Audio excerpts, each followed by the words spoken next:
All right, guys. What's up, team? Yeah, I'm a little bit late this morning. It's okay. All right, but we're here. Nvidia's down to 930s. GameStop is down a little bit as well. You can see the Q is up slightly today. So the Q is up. Nvidia is slightly green. Been dipping down a lot yesterday evening. Apple down to 169s. You know, I might start adding to Apple. Apple has been dropping for months. And so I might start adding to Apple and just kind of scaling into a position this morning is what I'm thinking. It's down enough to justify, I think, that type of thing. But I don't know for sure. Don't copy me.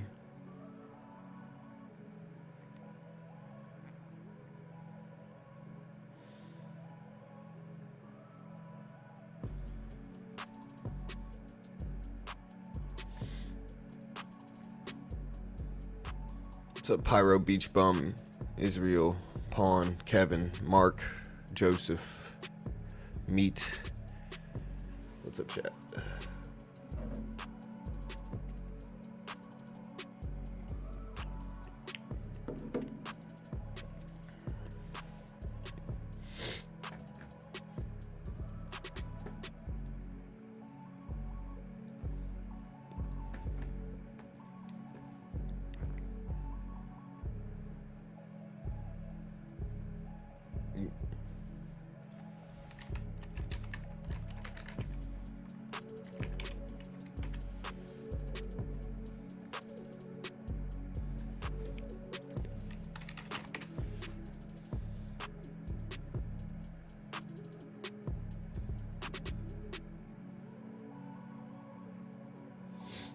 Yeah, but I think the trend looks worse for Apply than just regular Apple stock, right? Like, here's Apply, and here's a daily chart on Apply. How much are the divvies, though? I guess it depends. Depends on if you're looking for cash flow or appreciation. Annual dividend. Oh, it's about 33%. It looks like a little bit less, but it's about $5 dividend. It's about 30%.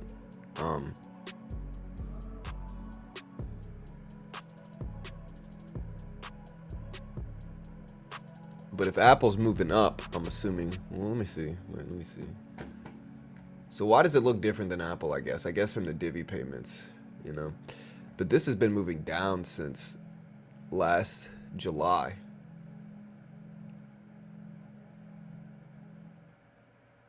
Like, even when Apple was breaking highs in December, it was moving up some. So it'll be interesting. If it does bounce back, then it should pay out.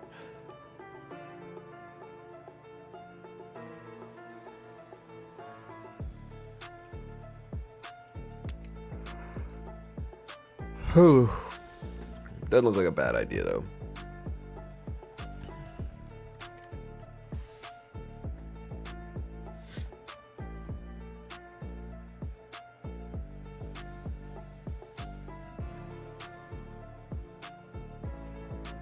Yeah, that makes sense.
All right, so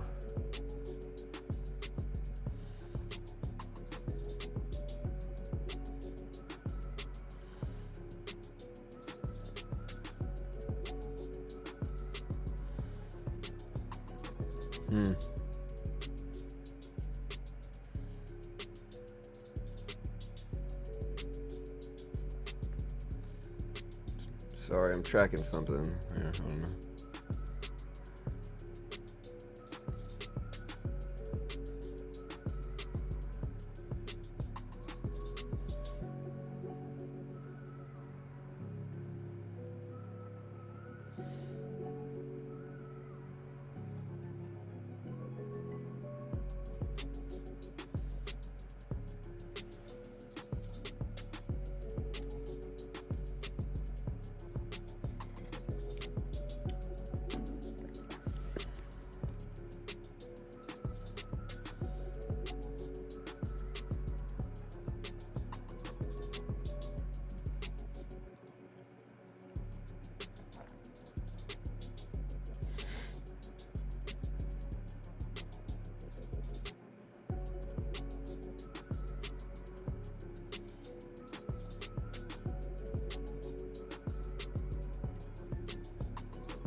April 1st. Let me check that. Okay, we still got a little bit of time for that one.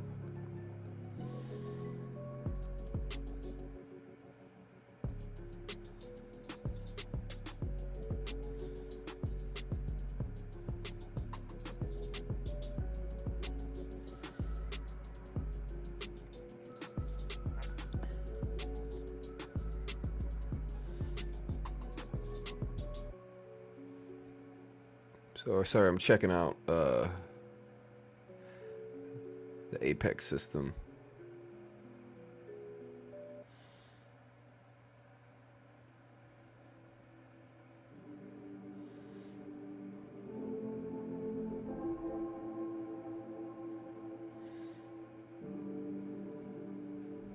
Okay, next rebuild.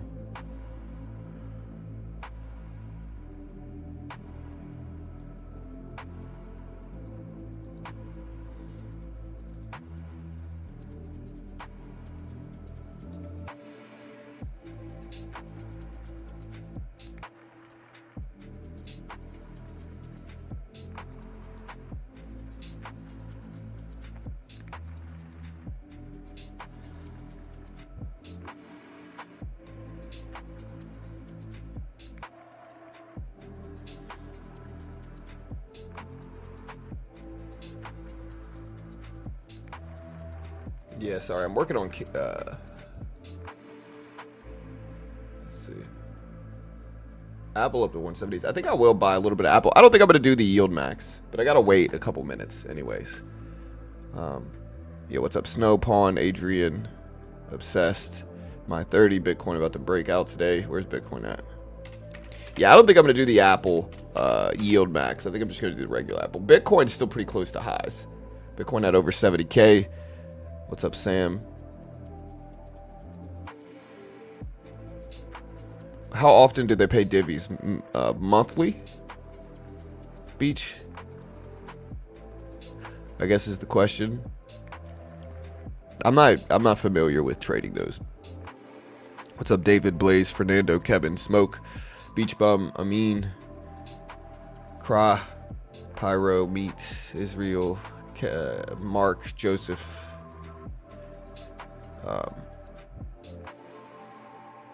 Monthly, okay, gotcha. Yeah, that might not be a bad idea. I'll have to play around with them one day, maybe.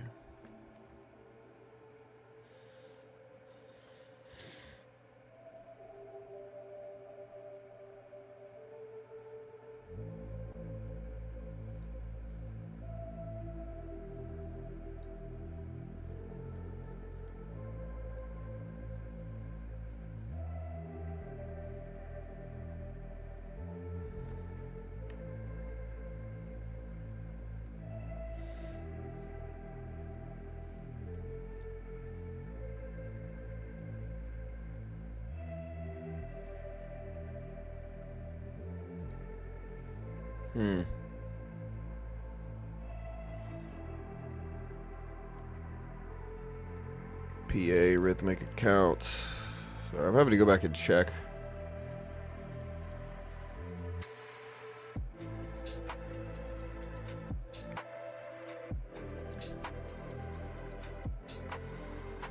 I want to make sure I keep my PA accounts.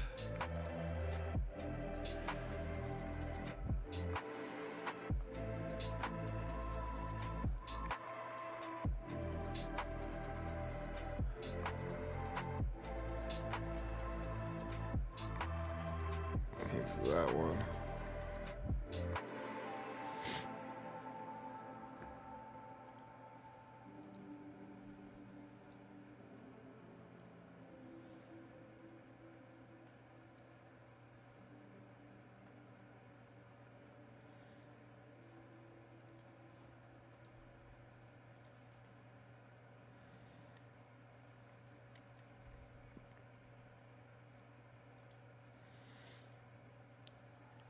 Oh no, I almost canceled my PA account. That would have been bad. Don't do that. No. Yeah, we can cancel this one. PA, keep the PAs.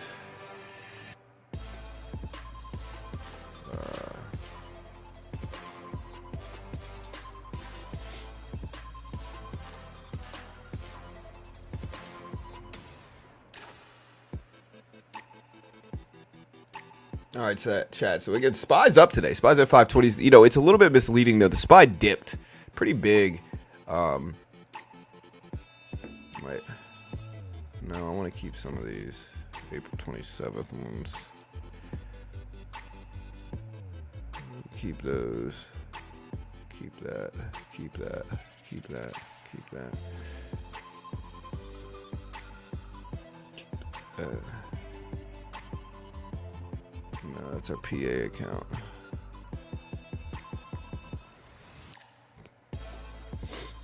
All right, but yeah, it's a little misleading. The SPY dipped a lot yesterday, you know. So like the market's kind of rebounding from a big pullback there.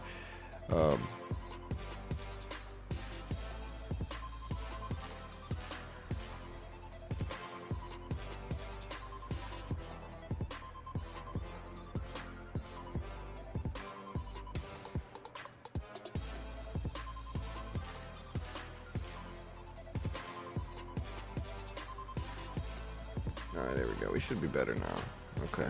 All right, we had to get some stuff done. We did. Yeah, futures are better than options. Yeah, I got a link for Apex. The 80% off sale ends today, right? So today it ends. Oh, Sam got me. Thank you, Sam. Yeah, just use promo code BT, beginner trading BT, all one word. And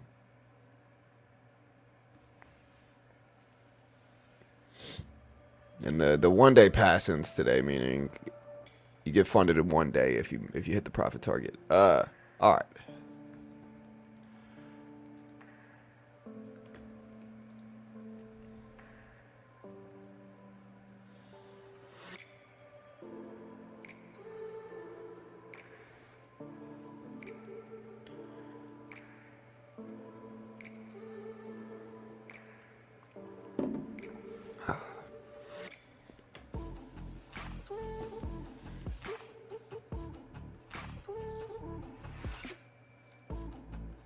Let's do a poll here. I don't think I've done a poll this morning.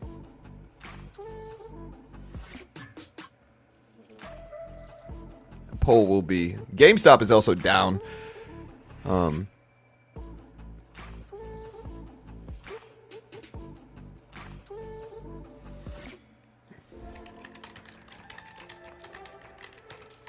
Does the market correct or crash sometime over the next 12 months? It's a good poll option, I think, right?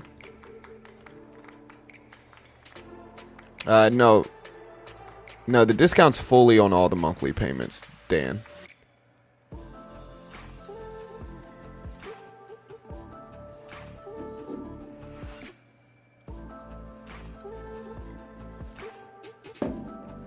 Didn't hear your thoughts on DJT. I don't think DJT will hold. We've seen similar moves like this happen.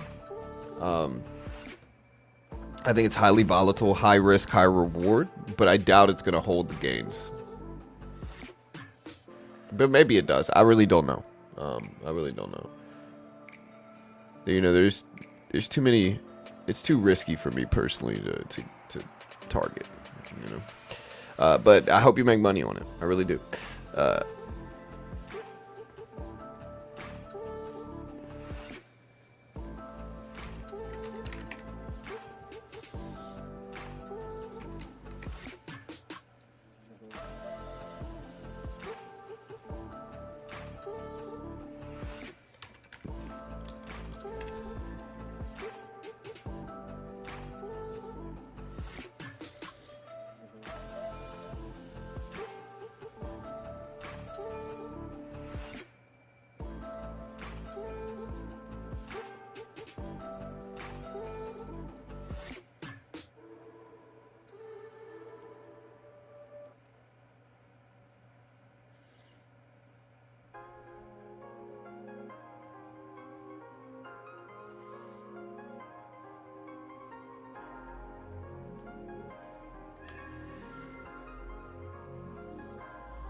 All right, chat.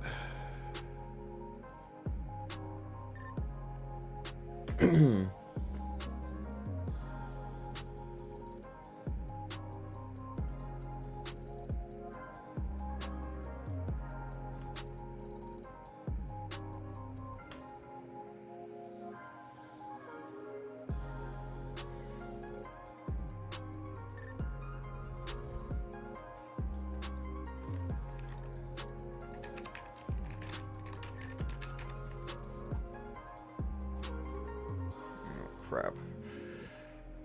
My account.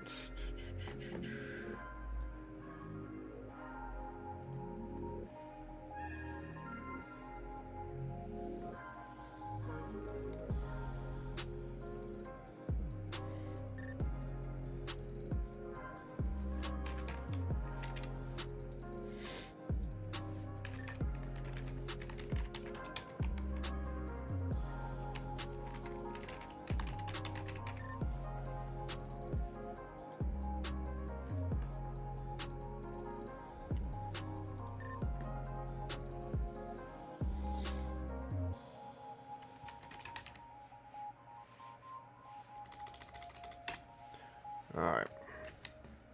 So, sorry, I'm doing some business stuff in the background. Man, look at Apple Rebound here. I gotta wait 13 minutes before I'm actually able to buy anymore.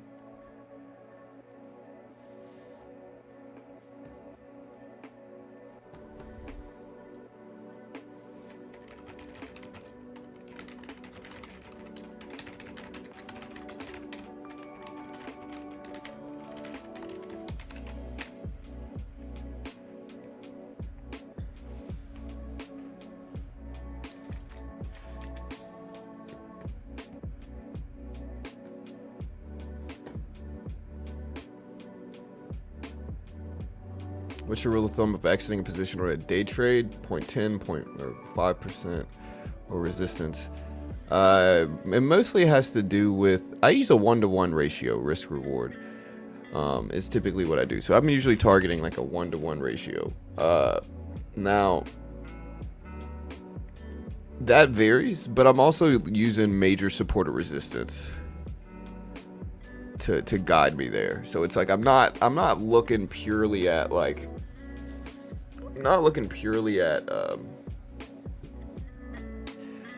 reward to risk. Like I'm trying to keep it 1-to-1 ratio. Like if I can keep it 1-to-1 ratio, I'm doing good. You know, that's what I'm targeting.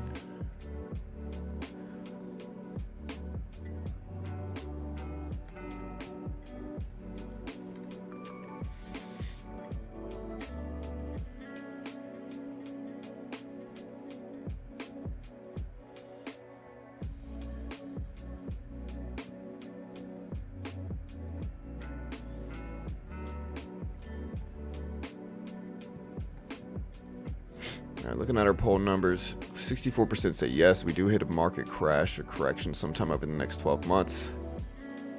Do you guys think that happens? I don't know. We got over 50 votes already.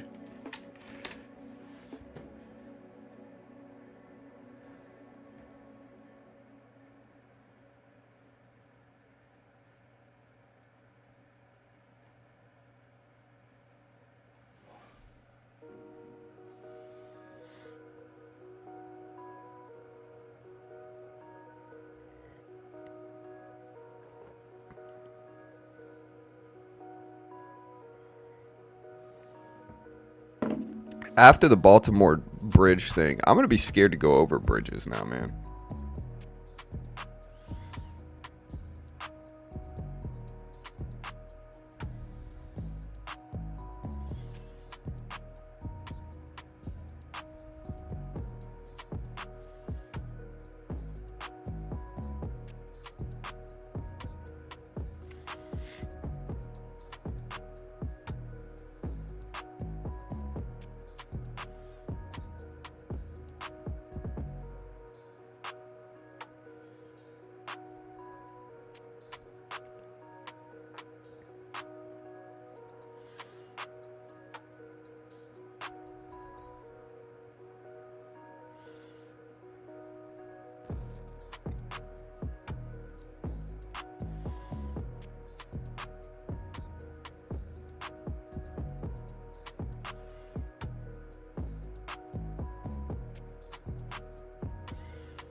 Man, dude, honestly, that's a huge bridge to go out to.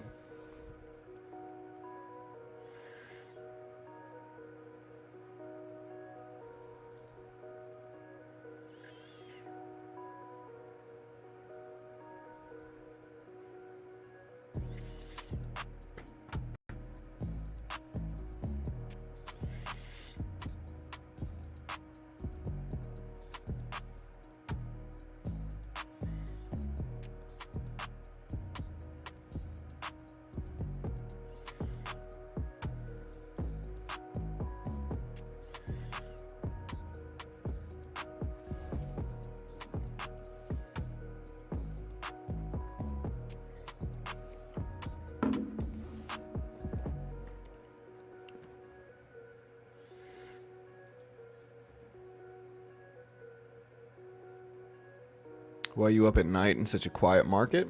Well, it's 6 a.m. It's not really nighttime.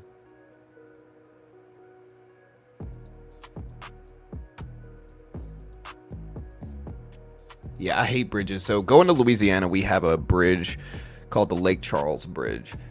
Every time I drive to Louisiana, we have this bridge called the Lake Charles Bridge. The whole bridge is kind of sketchy. Like, my wife and I will intentionally drive all the way around the bridge. It's like a 20-minute detour, but we'll take it every freaking time, just because the Lake Charles Bridge is kind of sketchy. We also have a Baton Rouge Bridge as well, but you know, it varies.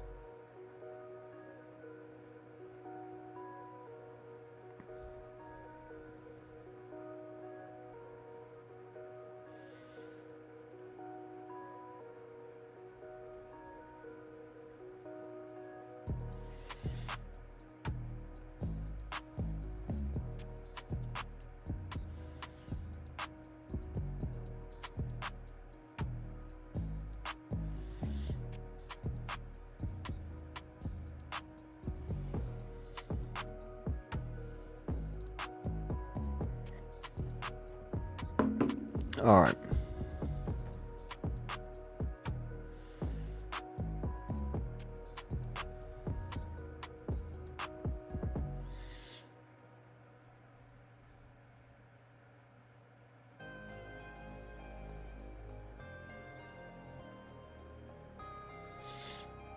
People are saying the NFL killed the kickoff.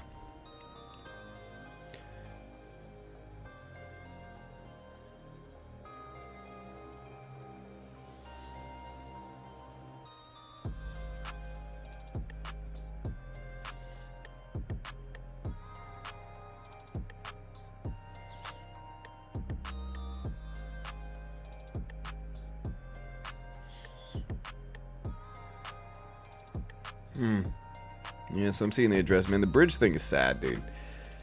That's like a huge fear, man. I'm not trying to mess with bridges, you know.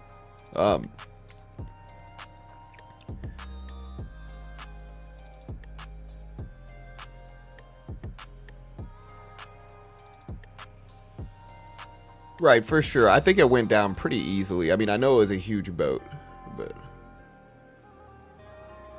I was up at 3:45 just in time to catch the double bottom on the Nasdaq. Yeah, I mean, I usually get up at like 5 a.m. It's like usually when I wake up every morning.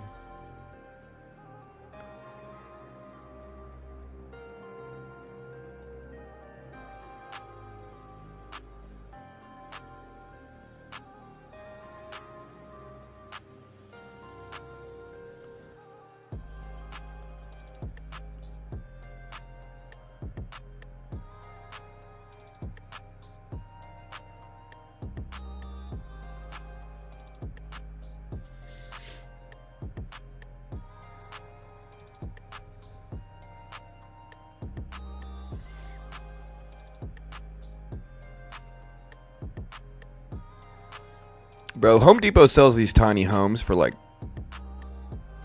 15 to 18,000. You'd have to build out stuff, but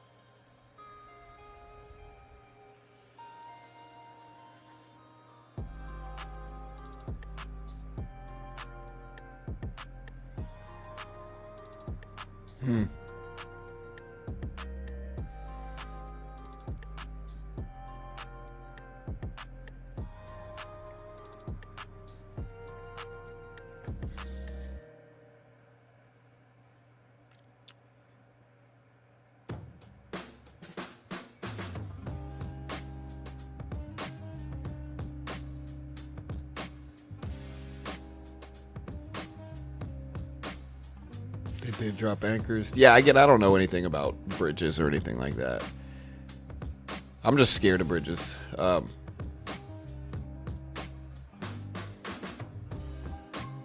of I-10 in Louisiana feels sketchy. Yeah, for sure.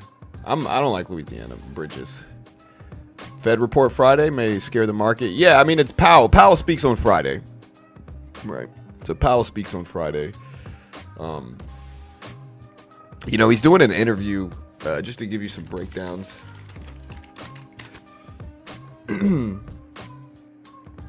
So Powell is speaking for his like third time in a couple weeks. He's doing a moderated discussion with Kai Risendahl at the Federal Reserve Bank of San Francisco. He's talking about macroeconomics and monetary policy. It's a macroeconomics and monetary policy conference in San Francisco. The guy he's talking to, Kai Risendahl, is a radio host and journalist. He is the host and senior editor of Marketplace, the most widely heard program on business in the economy, radio or television, commercial or public. So yeah, he's talking to Kai Risendahl.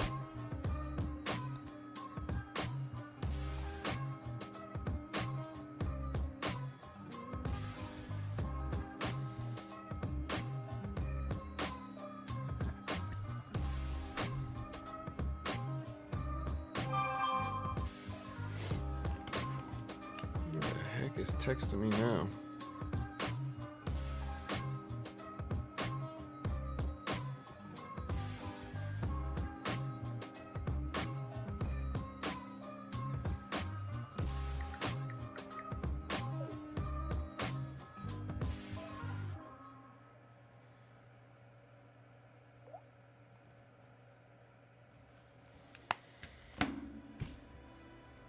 All right, chat. Is the market closed Friday? No. No, it's not. We also have PCE data coming out Friday. I'm making sure, but I'm pretty sure it's not. Oh, wait. The U.S. stock and bond markets are going to be closed on Friday. Is that true? I hope not, man. Okay, yeah, it is. So Powell speaking, and then we've got. So the futures market will be open though, so we'll be trading it nonetheless and streaming, but the stock market's closed. But we are closed on Friday. I was hoping they would at least do a half day, you know. So it looks like we are.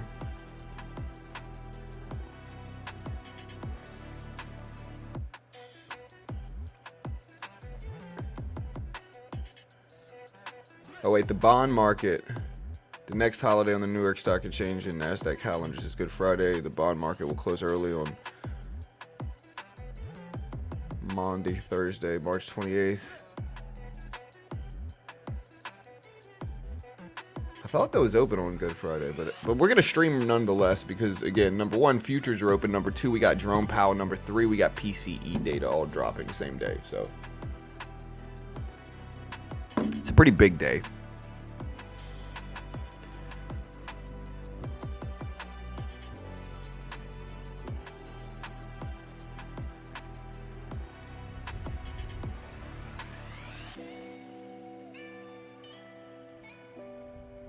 All right, so yeah, Good Friday, the stock market, the New York Stock Exchange, NASDAQ, and bond markets are fully closed.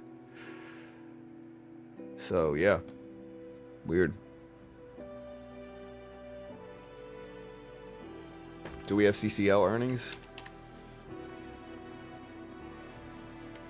We do have Carnival Cruise. Nothing else really big. We got Walgreens on Thursday.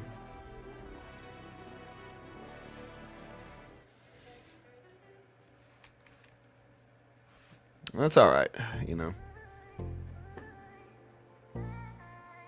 Yeah, but with all the data that comes out, like Thursday we have GDP data. So tomorrow we got GDP data. Friday we got PCE data and Powell at 11:30. I'm wondering why Powell's speaking on on a day where the market's closed. Hey, we're gonna stream it like we always do, but still. You know, and again, this is going to be, like, he's had a lot of major speeches over the last couple, weeks. He spoke, and it's been great for the channel. We had the semi-annual monetary policy report. We got the Fed meeting. We had Powell speaking at the conference, whatever that thing was, as a moderator for the conference thing that we did. The Fed Listens report is what it was. And then this Friday we have that as well. So, again, we're going to stream. The futures market will be open, though. But yeah.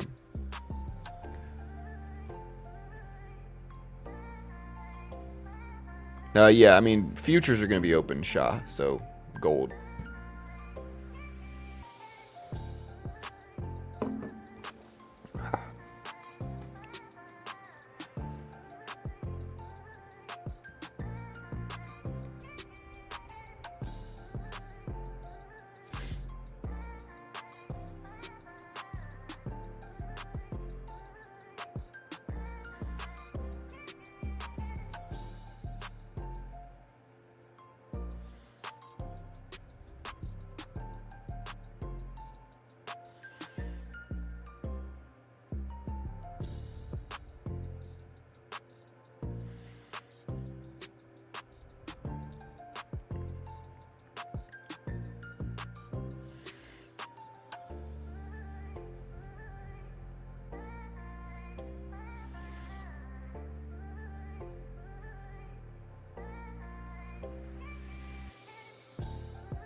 GameStop trending here, but GameStop's still down pretty big.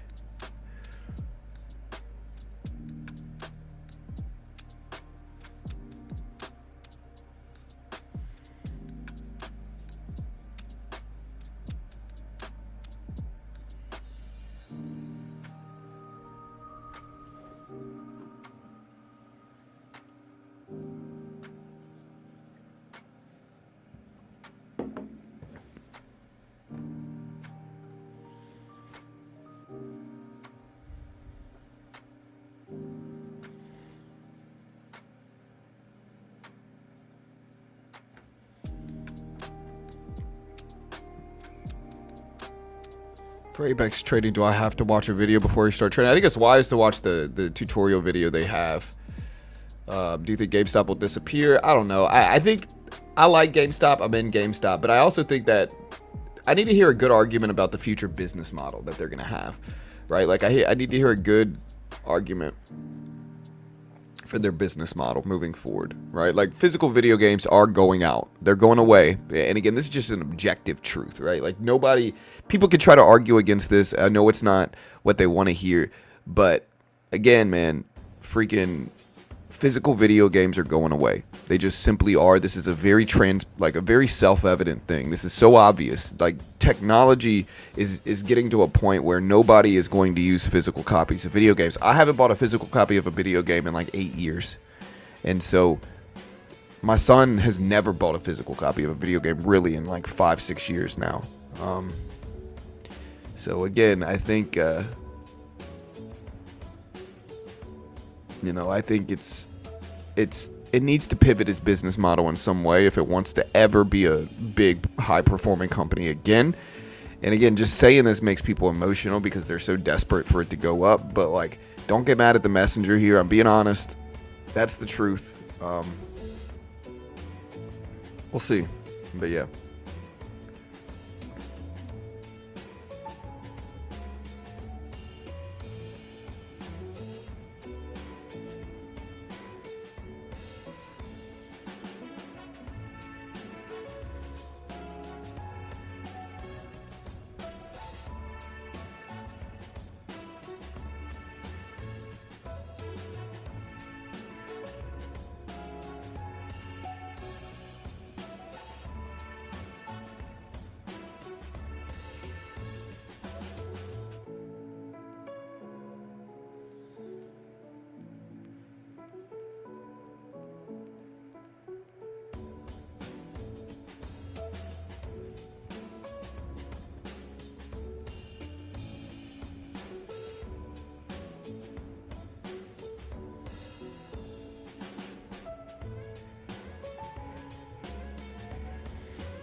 Nvidia has announced AI-powered healthcare agents that outperform nurses and cost $9 an hour per Fox.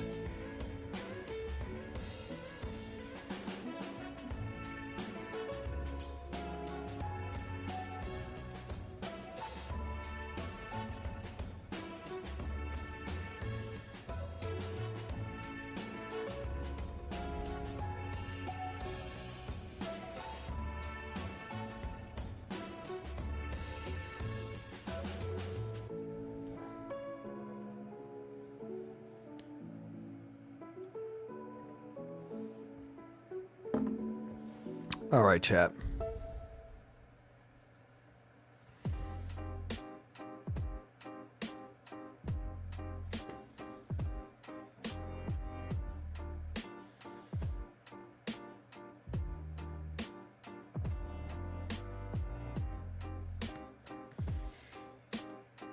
We're going to try to day trade today some as well.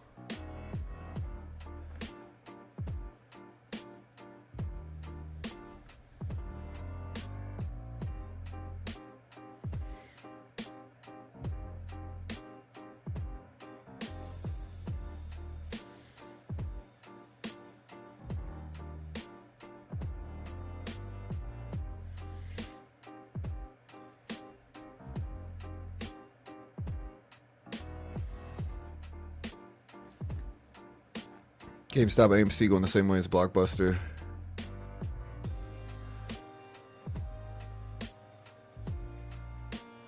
GameStop is the blockbuster of video games. Yeah. Nobody buys physical anymore. Nobody does.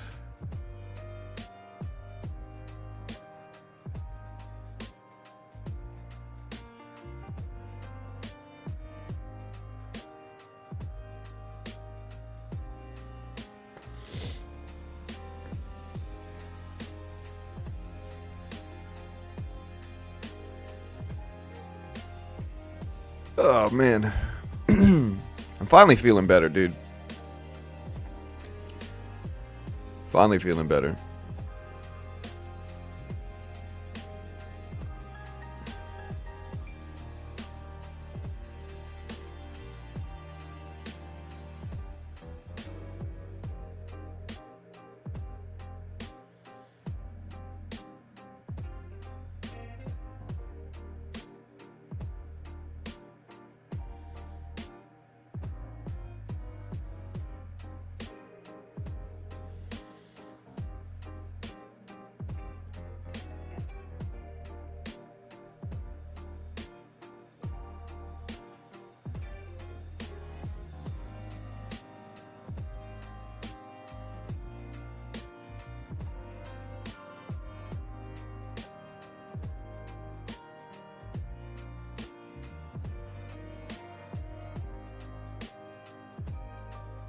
What am I watching here about a cheeseburger? You know, the title of the social media account is Historic Vids, but I'm watching some type of movie with the girl from The Queen's Gambit asking some guy to make her a cheeseburger in a fancy restaurant.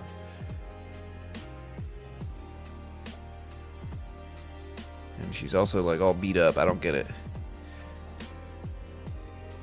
How is this a historic video? And what movie is this?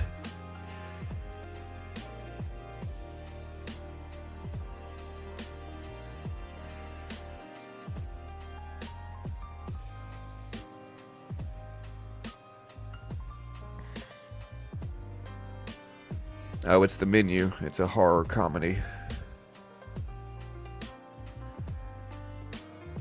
Why is this a historic video, though? Social media person.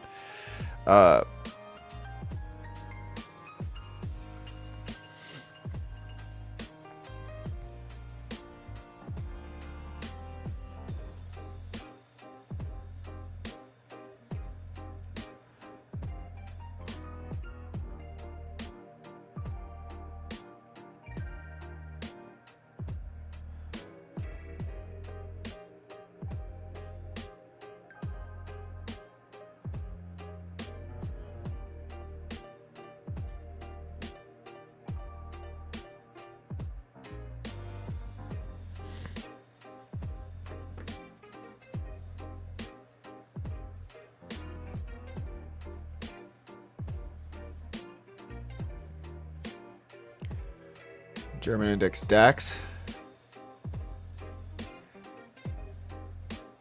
Top 3 nobodies in the world right now.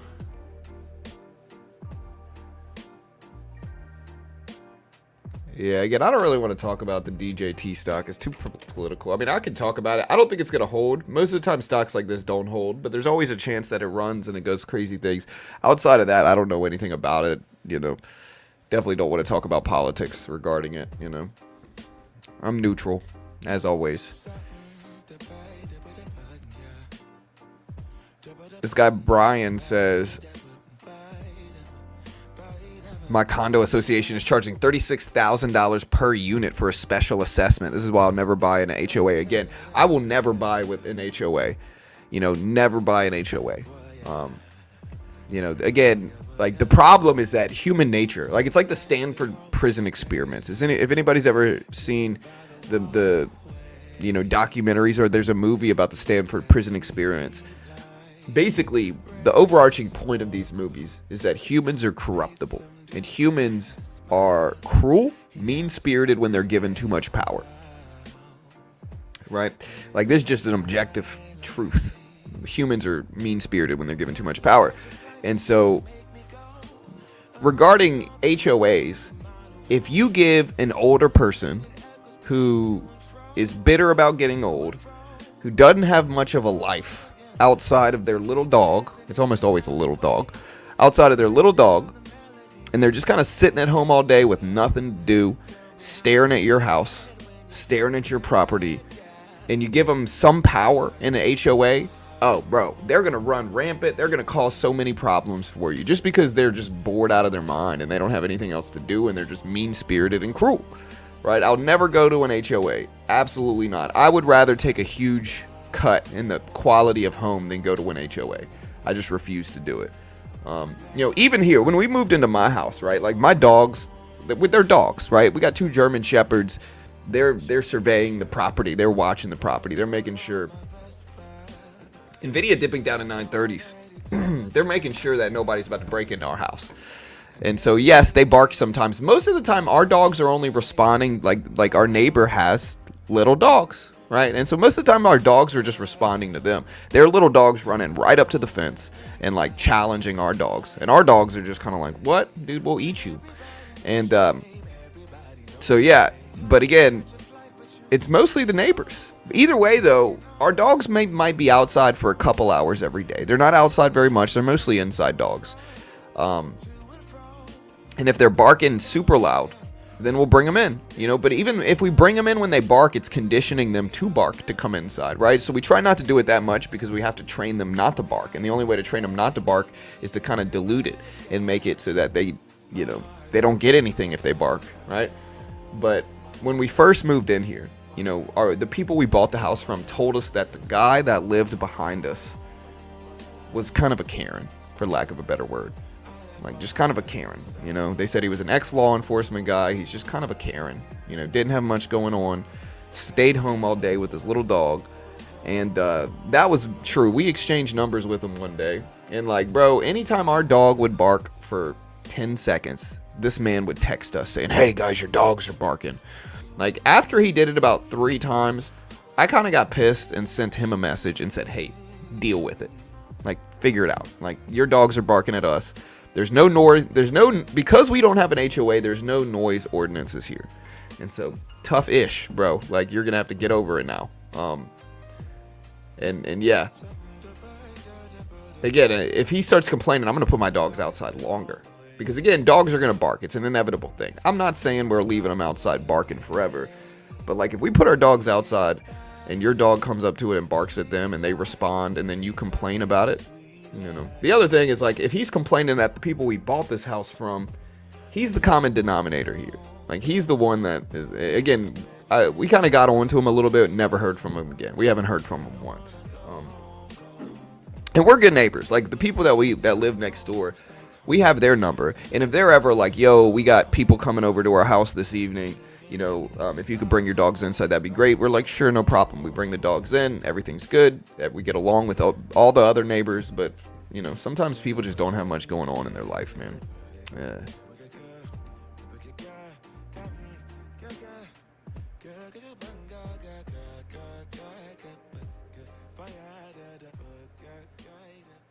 HOAs are like unions. They start with good intent, but always turn into corrupt money grabs. Yeah, for sure.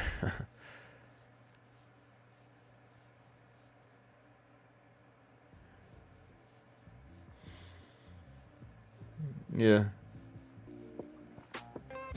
Bank of Japan said they'll continue to raise rates in an interview a couple hours ago. US dollar, Japanese. Moving big. Yeah, I'm sure.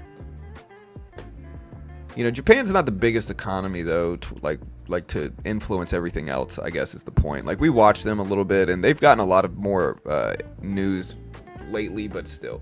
All right, Apple pulling back. I'm probably going to add some to Apple here. Apple's down over the last couple months. So I'm going to buy some more of Apple here. Let's see if it'll let me. I wanted to maybe play with the yield max.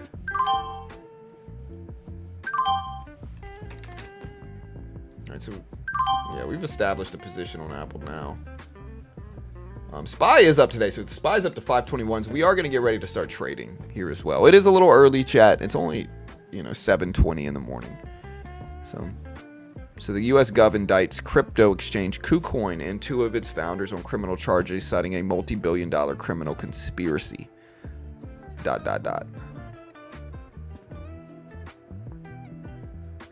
Sounds like you're taking this from personal experience. I'm taking it. It's not just me. This is very common. You know, again, old people don't have much to do. They sit around, they complain. I mean, it's pretty standard. It's stereotypical, you know. Yeah. And so you got to deal with them everywhere. Again, in the end, you know, it's ironic. It's ironic because somebody will be like, yeah, freedom, you know. They'll get super political and be like, yeah, freedom. But we're going to complain on you if your dogs bark. You know, we're going to try to get the HOA to get you in trouble if your dogs bark at all. Like, yeah, freedom, huh? You know, what a free world. Anyways, let's see if Apple bounces. Apple's pulling back to the support level. We'll see if it holds.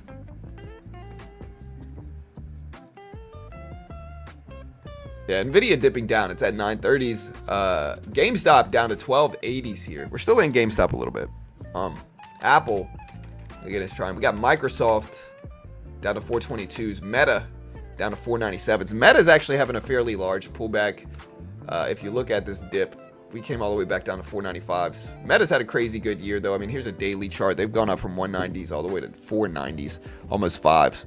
Over 5s for a split second. We just dropped under 5. Gold's had a crazy rip too. If you look at gold over 2200s at 2216s right now for gold. So gold's pushing.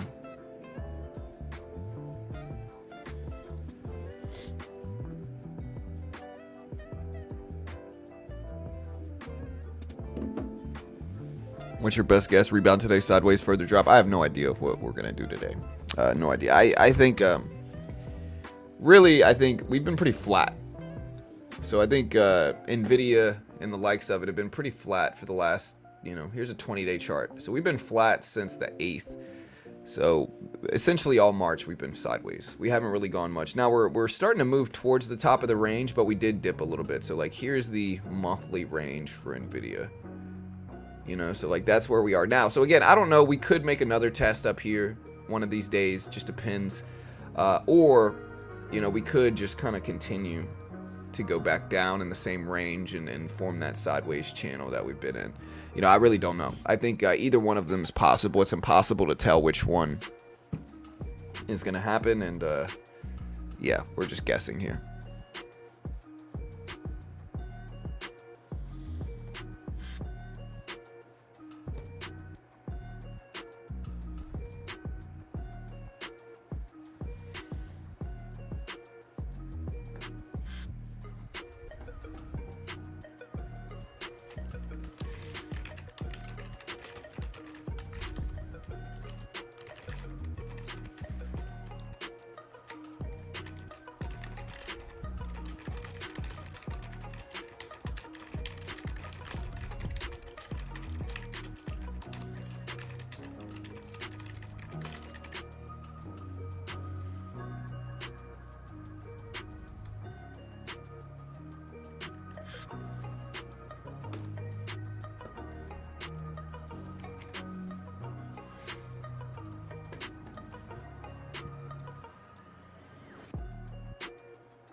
Should I sell gold? I really don't know what you should do with gold.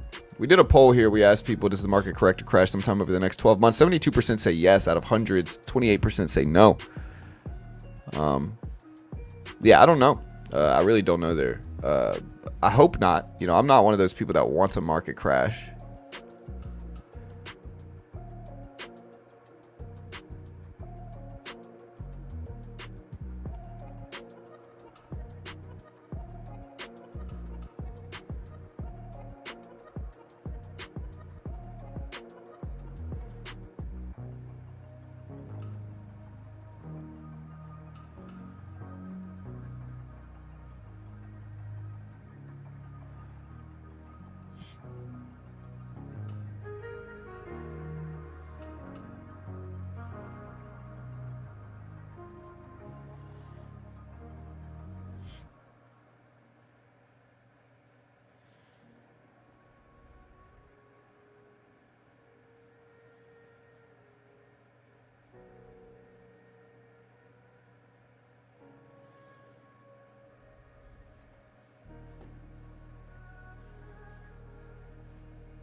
SPY's still heading up, though. The Q right now is sitting at 445s. You know, the question is, what is the Q going to hit for, or 500? Q hit almost 550. 449.30s is the high.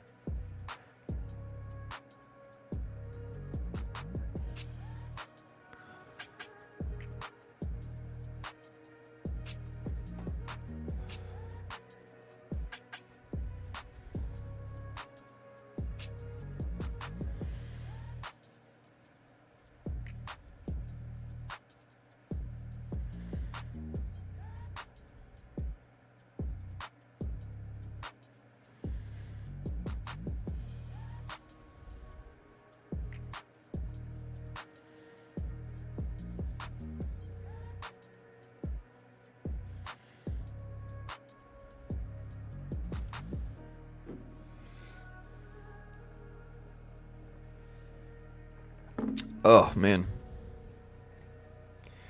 Twitter has gotten really political, though, man. Like, I always use Twitter for business reasons, right? Like, I love the business aspect of it, but, like, I don't know. Like, this is getting too political for me.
I gotta go to some of these places, man. They got some dope places, dude.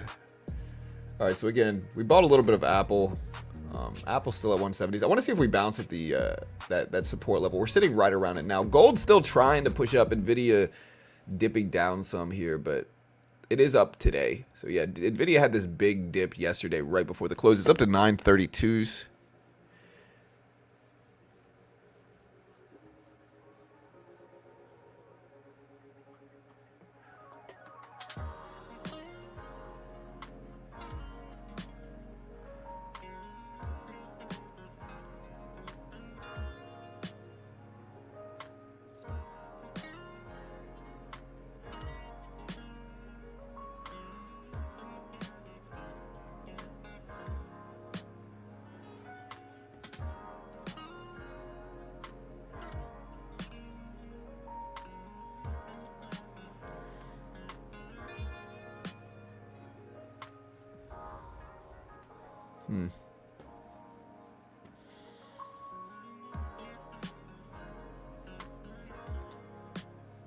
Crazy to think a year ago we wondered if the SPY would hold 400, and now we wonder when the Q will hit 5. Yeah, Carnival Cruise did their earnings this morning, so we did have CCL earnings. I don't think they're out yet, are they? We did have 30-year mortgage rates come out, so MBA 30-year rate came in at 6.93%. 6.93. Still waiting for Carnival Cruise to drop their numbers here. But they're not out yet. They're supposed to drop sometime this morning. Technically, they're scheduled for... let's see.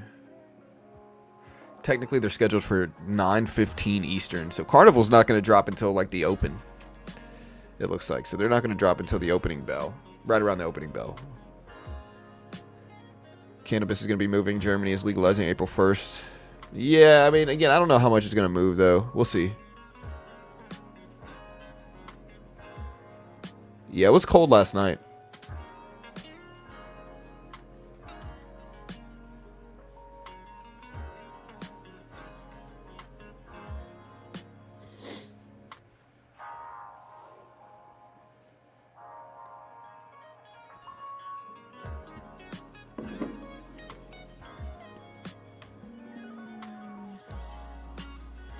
Yeah, it's getting way too political in the chat, guys. So again, just a genuine question. Please, no politics in the chat. If we start pushing political sides or arguing about politics, or, you know, I'm just gonna boot you out of here. Either side, both sides, really. So just no politics, please. Thank you.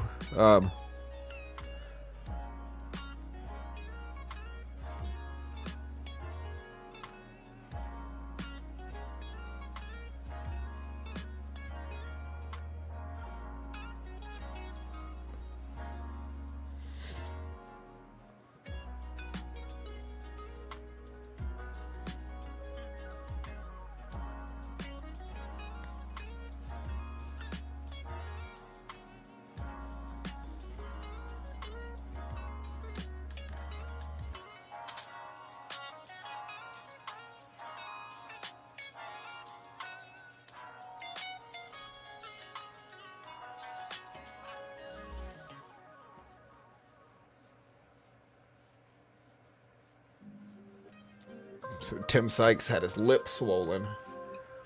I had a friend that had his lip swollen one time. His lip got infected. The friend in question was like, you know, he had like OCD and a bunch of stuff. Honestly, I think that he is probably like, I'm sure he's trolled the channel at least sometimes. He was the type of person that would always talk about how great they were gonna do, and then they got older and they didn't really do much, and kind of turned into a hater afterwards. You know, you got to kind of keep them at a distance. They're struggling and they kind of lash out and get weird and try to drag you down, unfortunately. But yeah.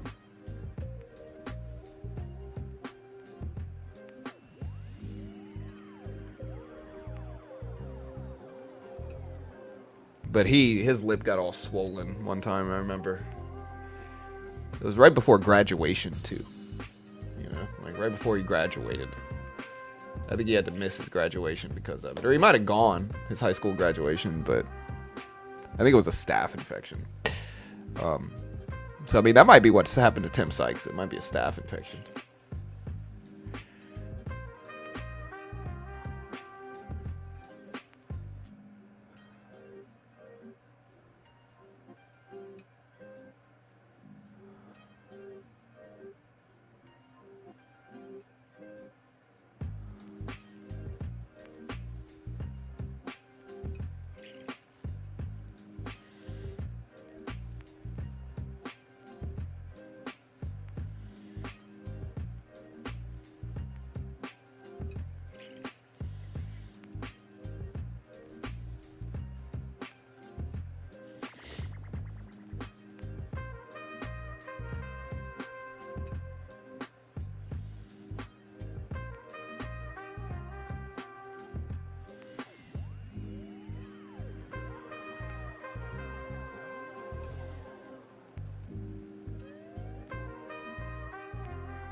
Man, they're doing like a straight on MMA fight on the streets.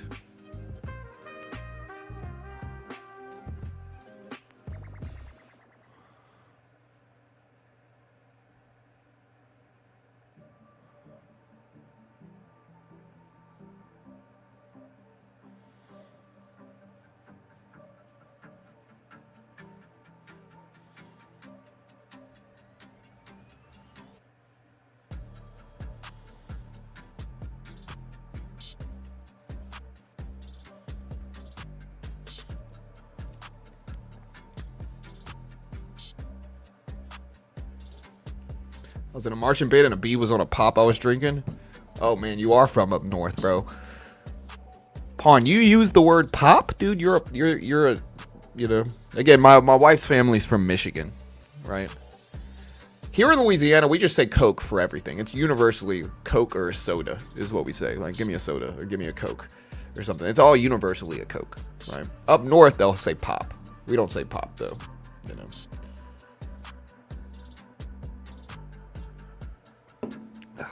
That's the biggest thing I took from that, Pawn, is that you say pop. I guess you're up there. You're north. If Nvidia is going to do a split again, what price you think? I'm not sure. I think $1,000 makes sense. It could be higher. It's all up to the company themselves. We don't really know what it's going to be.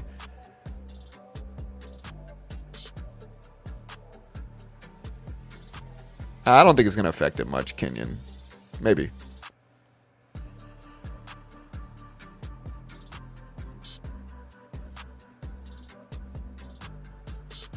Yeah. Gold still moving up here. Look, gold's moved up a little bit more from this. So gold is up. Here, we'll put this up a little bit closer here. You know, again, we're still looking at our reversal indicator here. So look at Nvidia. We're watching it. I mean, everyone pretty much worked here. So we built these alerts on TOS. Like, look at this. Strict reversal. Look at this. It's only a bullish indicator. Look at that big move. Called it. Strict reversal up. We got a nice little follow through bounce. Again, we built this indicator a couple days ago. But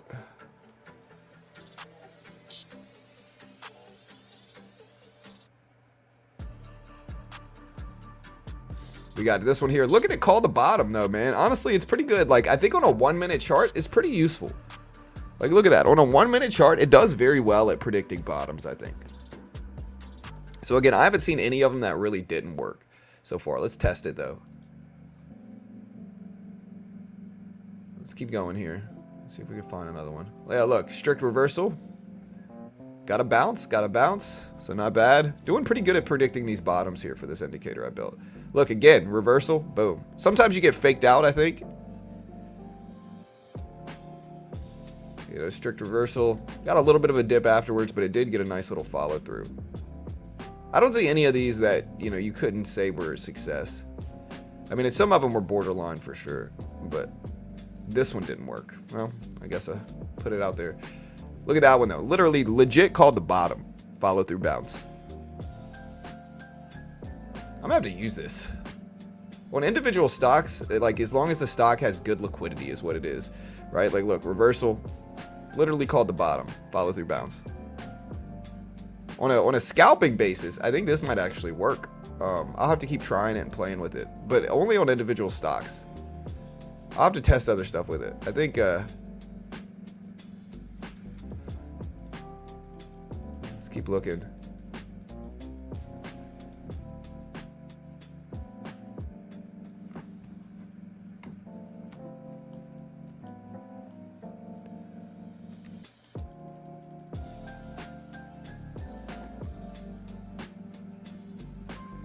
Yeah, look, again, on a scalping perspective, man. Like, look.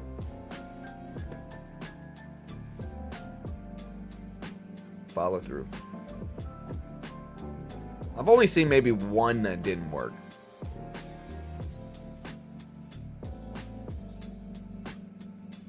Yeah, so one.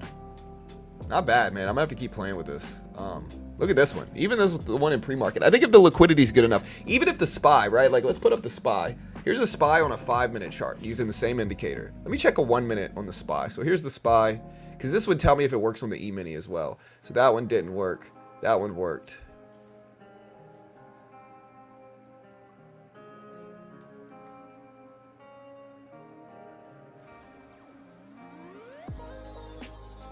Okay, that one worked. Look at this, called the bottom. Follow through. I have to keep playing with this, but the reason I'm saying this is, like, if we look at see, that one didn't work. That one worked, called the bottom. Look. And I'm just kind of testing this here. Like, I've never really used it. That one, I could guess we could say it worked. We got a little follow through bounce.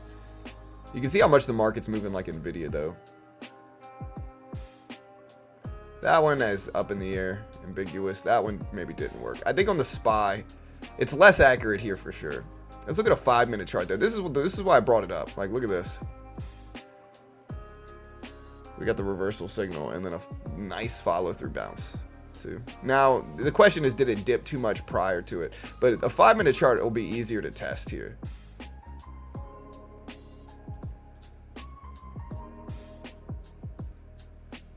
And I think on a 5-minute chart, it's gonna be here. Let me pull up a longer term chart here for a 5-minute.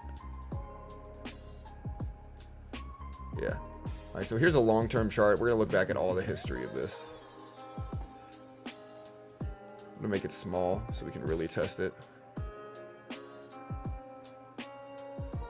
He's just not showing up that much is the problem. I have to build the alert. Wait. That one didn't work, I don't think. Yeah, 5-minute chart. Definitely more ambiguous. Although this one definitely worked, called the bottom. This one didn't work.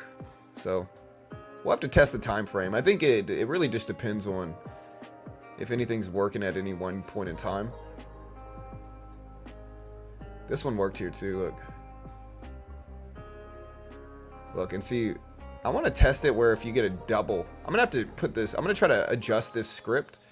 And it's not going to show up a lot, but I'm going to try to adjust this script to where if you get like more than one show up within like a certain amount of candles,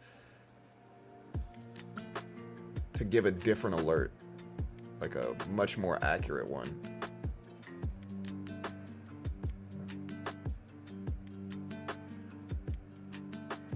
Although I'm less impressed with this one. Nvidia looked good though. We'll have to go check. So we did get a bounce. So we bought Apple a couple minutes ago. And yeah, adding into it worked really well there.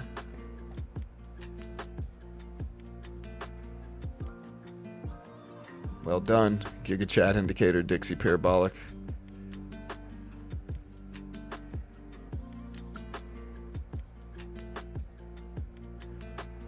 Yeah, I like Pepsi actually a little bit better, to be honest.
Yeah, I'm looking at gold. I wonder how well this is going to work on gold.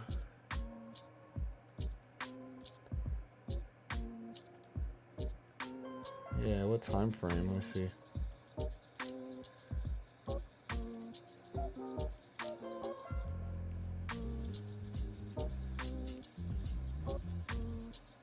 Gold finally pulling back some now.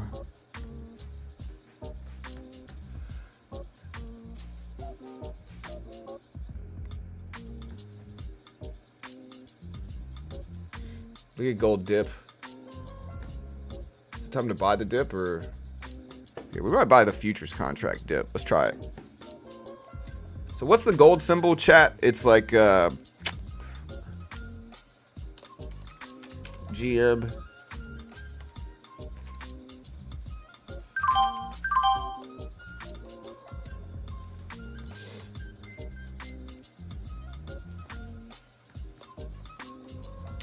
What's the gold symbol, chat? In futures, it's not GC. GLD is what it is.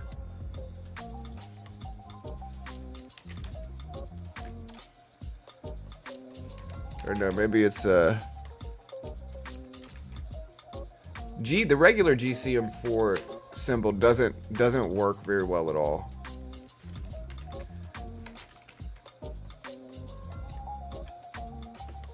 So it's like something else. We're lagging up a little bit here. Let me exit out of some of this stuff.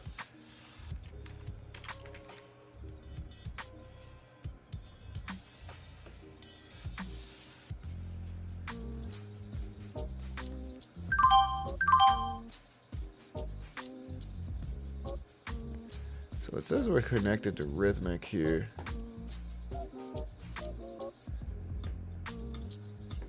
Look, there's the reversal signal. So what's interesting is like, wait, is it disappearing?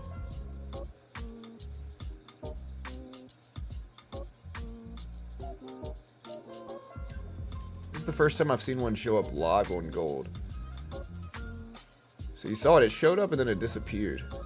I hope these aren't repainting. I'll have to check back with that as well.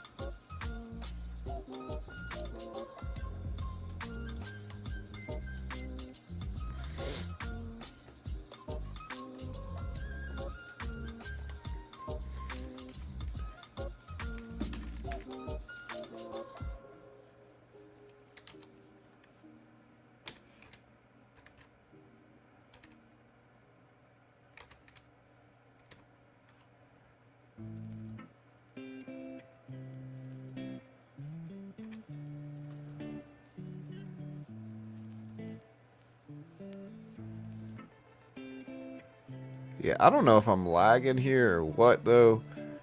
I'm going to have to get out of Quant Tower here. I'm going to restart Quant Tower. For whatever reason, Quant Tower is looking weird.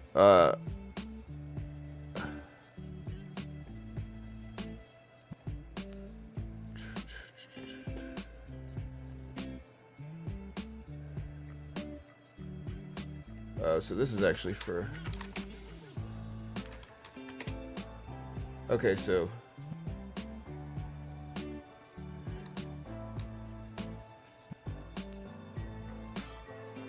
Looking at some of these messages they're sending me.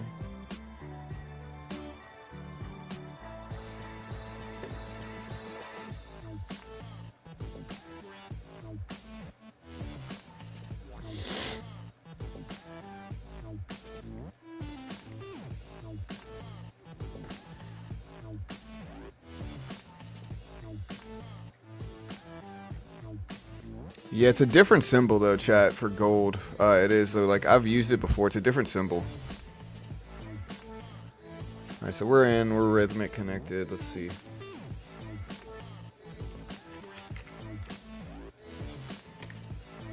Okay, actually, never mind. It's GCM4 is what it is. Here's gold right here. We're probably going to play with this a little bit now too. Let's try it.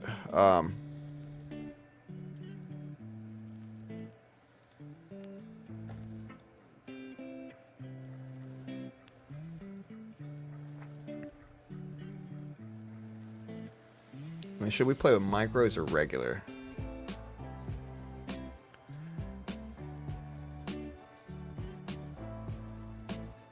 Alright, so we just took a little bit off. We made $70. We're up about $50 left. We'll go ahead and take the rest off. So we just scalped this pullback bounce here.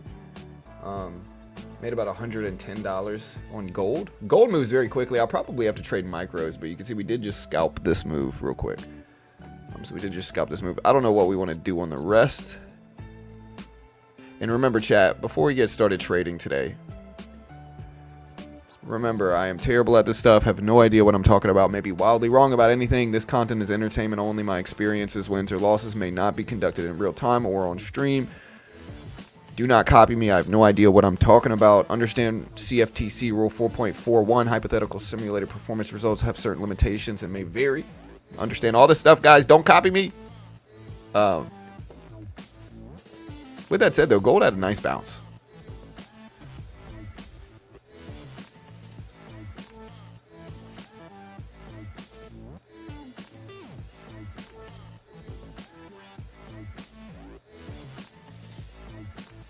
Gold's right at the 200 EMA as well. We did have Apple bounce right where we wanted it to also. I'm a bull in this market this week. I don't know what jobless claims tomorrow will bring, though. Yeah, tomorrow we have jobless claims. Not just jobless claims, though. Tomorrow we have GDP data, which is big, right? So tomorrow GDP data comes out. So again, we just scalped another gold trade here, bouncing this position here. We're up to another $50. We're going to go in and take that off. All right, so not too bad. Scalping gold. We're up to 220 in profit, roughly. 210. Sorry, 210. Just kind of grinding this up. And again, we are on Apex's a funded account on Apex right now. So we are in an Apex funded account. Yeah, we got GDP data tomorrow. And so again, remember, Apex has their 80% off sale for the time being going on still. So they still have their 80% off sale going on right now. It ends in about 7 hours, I think, maybe a little bit less than, or a little bit more than that. And again, if you want the full discount on Apex, Apex gives you a demo. They test your skill. If you can pass the test, they fund you. If you don't pass the test, again, your risk is limited in that way, right? So you're only risking what you're paying for the challenge. And it just makes more sense. Like, every day trader thinks they're going to be some type of guru. But again, most day traders lose. And so do not put up thousands of dollars yourself trying to risk that in markets. Again, you will almost certainly lose that.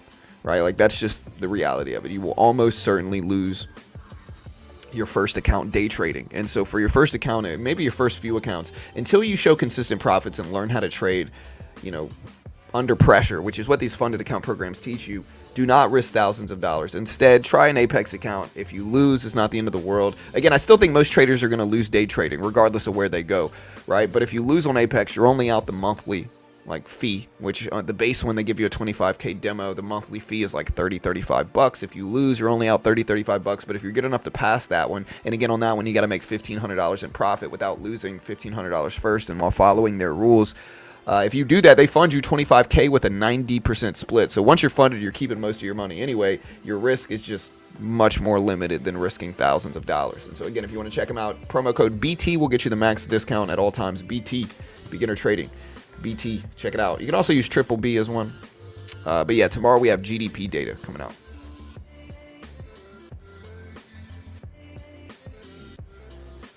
All right, gold's still bouncing here. We're trying to bounce.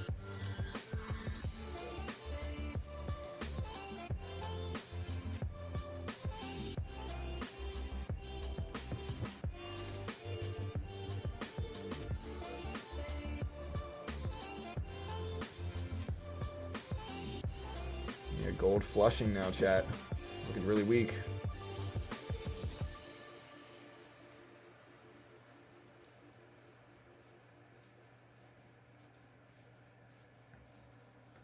IBO. Yeah, man, IBIO is still a stock.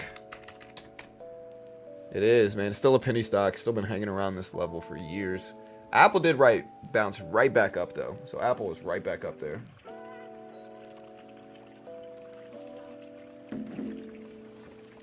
We don't really have any major economic news coming out today. Nothing major, at least. Tomorrow is when the news starts. Today is pretty boring, in all honesty.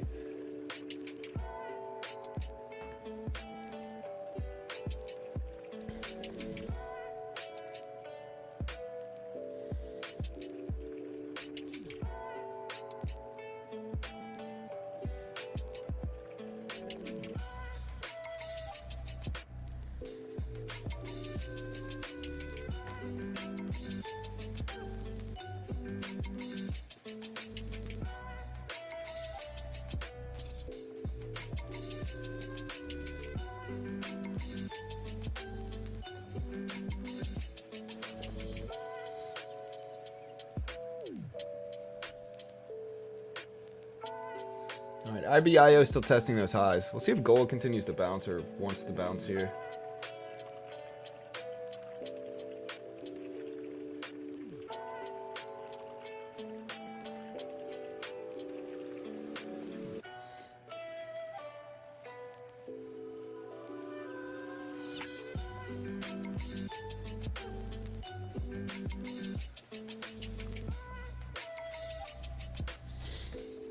We're kind of scalping gold. We're up about 3 on the day right now. We're up 110 on this last position. I'd like to give it a little bit more time to bounce. And the good thing about it is that we can hold it. And if it turns on us, we still got plenty of room down here as well. All right. And we're up 300 on the day in profit locked in. And so let's see if we get a larger bounce here. If we can kind of milk some more money from this. You know, we'll go ahead and take that off. We are now up about 410 on our funded account. What we did just now was that we traded with the cushion that we've built on it, right? So we built up this cushion. You can see we had 200 plus. We then took another pretty large trade betting with the cushion that we had. And I think this is how you do these funded account programs where, you know, I build up a cushion. Once I have a cushion, then I can swing a little bit larger. And if I lose, you know, we're right back to break even, you know, but if I'm good enough to make money on the trade, which we did, we brought it up to over $400 in profit on the day. So again, just kind of building it up, trading gold. I think this looks like an obvious bounce spot for it. So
Gold pulling back.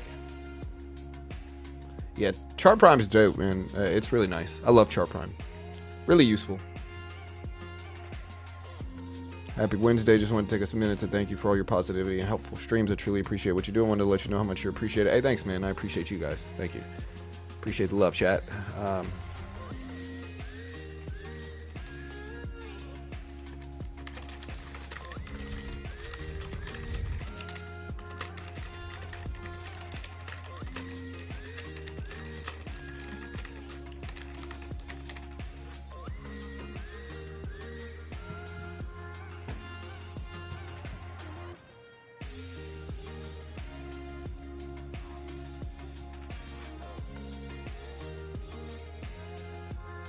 Well, some of it's important businesses. Other of it is just arguing, you know. Like, again, I'm neutral politically. I don't care about any of that stuff. I really don't. Like, I dislike both sides pretty evenly. And I just kind of stray away from it. I just don't want the chat to turn into, like, a political argument. Because that's how it goes. People are super emotional. They wrap their whole identity around politics. And I'm just not one of those people. And I don't really want my room to be that, you know.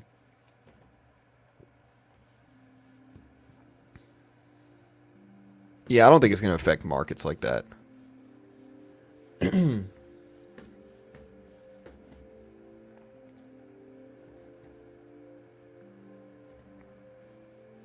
Tesla's still up. Tesla up to 180s. Tesla went almost up to 184s if you look at it. So yeah, Tesla went all the way up to 184s yesterday. Sitting at almost 180 now.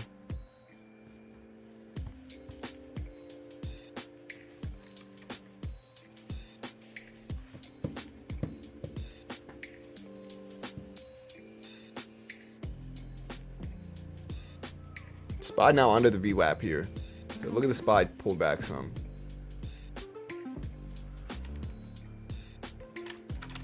Here's Nvidia. I think we got to watch Nvidia. Nvidia at 930 is now dipping down. This might drag everything else down with us. Yeah, top 3 most pointless things to do is debate politics. Never going to change anyone's mind. Yeah, for sure.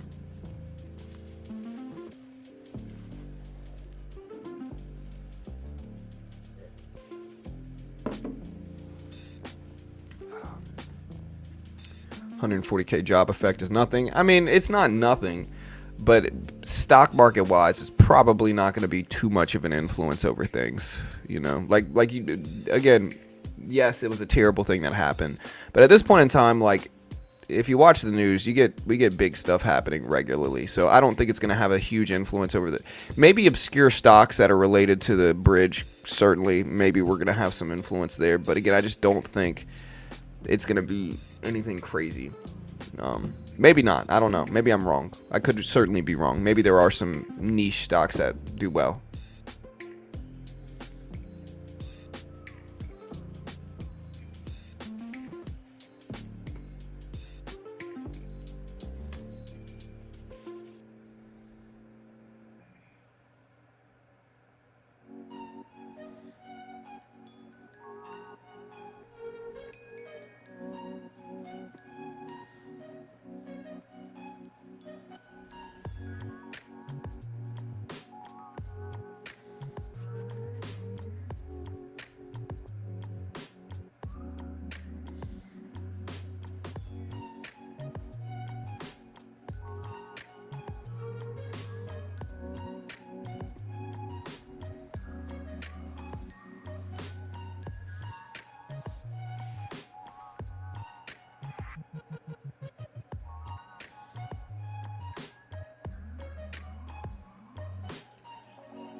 All right, gold's still downtrending. It's still at around 2208s or so. Look at Nvidia fall though. So Nvidia down to the 920s now. Still green on the day technically, but lesser green for sure. Yeah.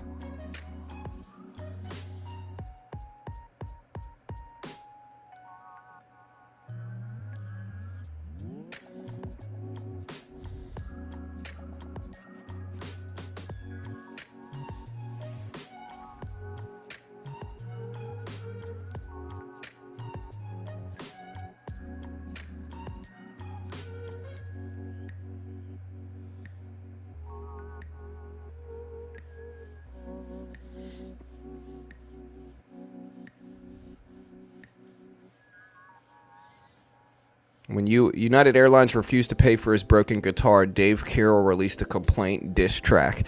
This resulted in the airline stock to go down 10%, about $180 million, and the incident is now a Harvard case study. Really? That's interesting. He and his brother Don Carroll, originally from Timmins, Ontario, began singing together while attending Carleton University in Ottawa. They performed Celtic folk music. The incident that led to the infamous song occurred during a layout at Chicago O'Hare International. Carroll and other passengers witnessed UA ground handlers tossing luggage around as if it was pieces destined for the garbage. When Carroll got to Omaha, he opened the case of his $3,500 Taylor acoustic guitar that he had saved up for, only to discover it was damaged. Arriving in Omaha at night, the customer service desk was closed, but there was a toll-free number. Carroll's fruitless negotiations with the airlines lasted about 9 months, then asking himself if Michael Moore was a singer-songwriter, what would he do? Carroll wrote a song and created a music video. The song's refrain include, quote, "I should have flown with somebody else or gone by car because United breaks guitars." End quote. Great song, I guess. IBIO's push it up. So if you like penny stocks, IBIO is making a move. It's at 225 right now, 225. We do have the SPY dipping again. A lot of this is from Nvidia. Gold's still kind of stagnant right now under the 200 EMA. But again, we do see the SPY pulling back. We do see Nvidia start to drop here, chat. So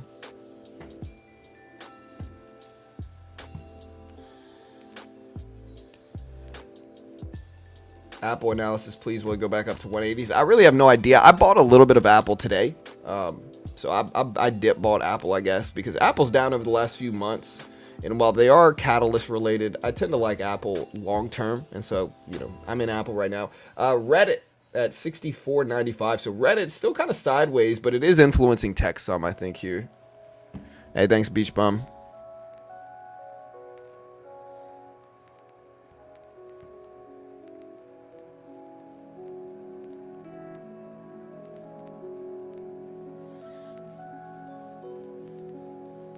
You see UPS dip.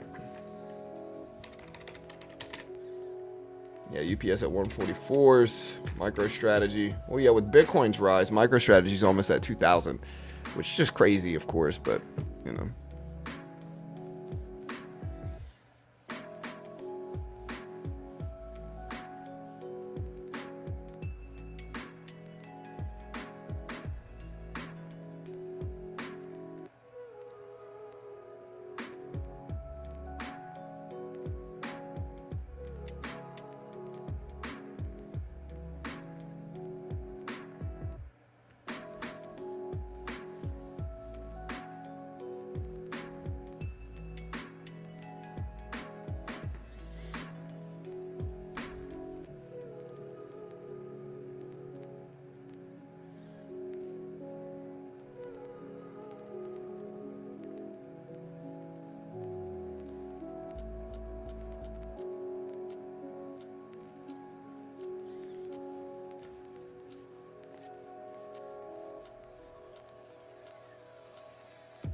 Yeah.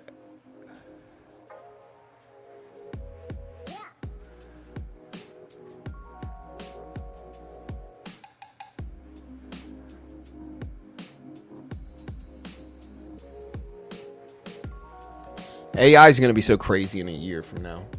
MicroStrategy up even more. Gold did bounce right at that VWAP level here.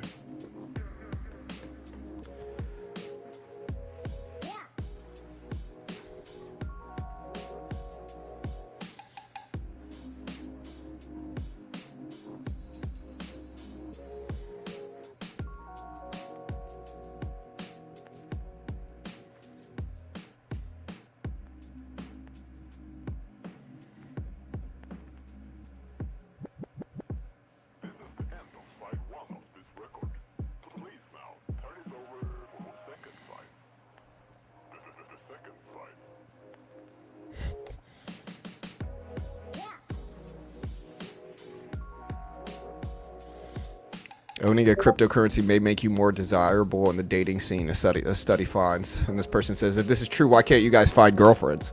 Well, the people that can't find girls, right? Like from my experience, the people who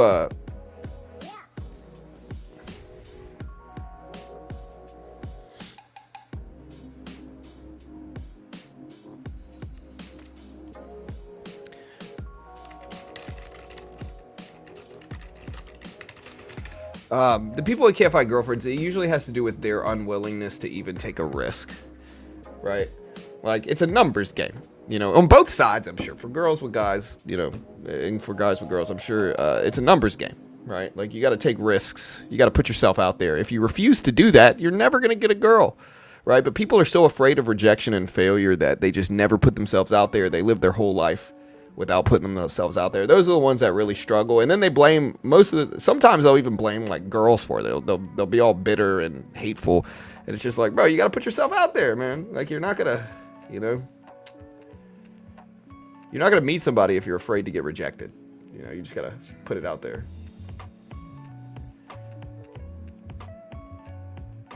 You know? All right, so gold bouncing at the VWAP here. John's dating tips, I guess. Top 3 worst daters in the world right now. Top 3 worst game in the world right now.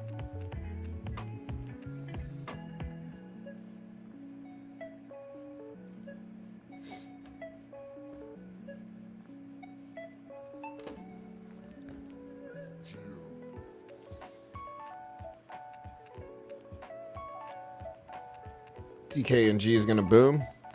Maybe. DraftKings already has, though. DraftKings is up a lot over the last year. DraftKings was at like $15 a couple years ago. It's now at 50. So DraftKings has still done pretty well. Again, the reason I'm not liking DraftKings is because it's already up a lot over the last few years. And so, you know, it moves in waves.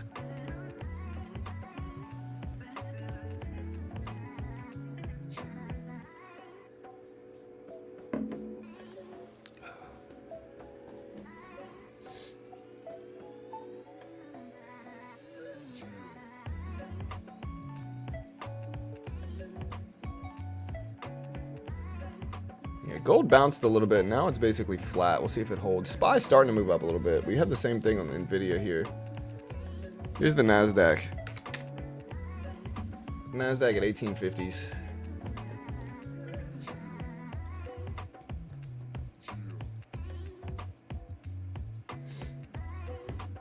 Can't get rejected if you're rich. Oh, you certainly can, man. It just depends. Like, it definitely helps for sure. But you can certainly get rejected. Anybody can. Again, it's been a while since I've actually been on the dating scene, but I would assume it's easier now than it's ever been with like apps, you know, like Tinder and stuff like that. Bro, you literally don't have to have any risk. Like, the people that match with you are the people who liked what you looked like, you know? So there's literally almost no risk now. And so if you still don't put yourself out there, it's your own fault, you know?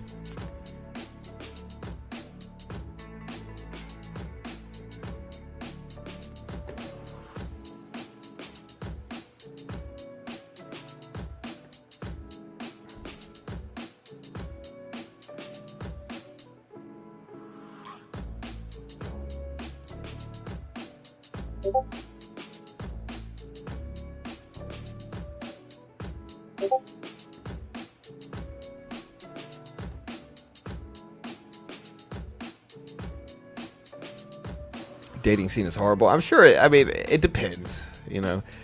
Again, it depends. It depends on if you're trying to just what you're trying to do, I guess.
All right, so SPY bouncing back up. Gold is bouncing back up some as well. Let's see if it continues.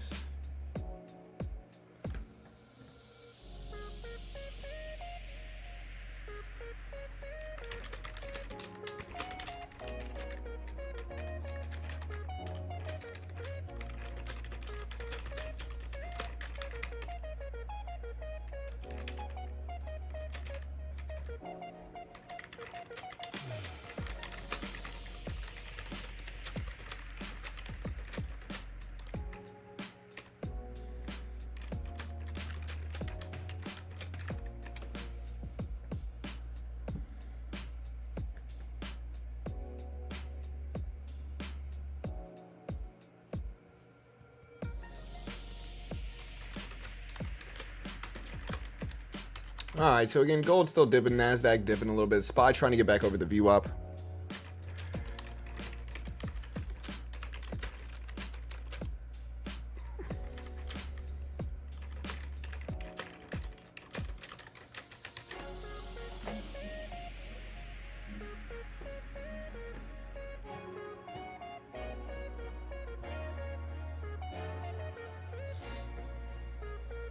All right, chat. We're still sitting tight in gold, watching gold dip.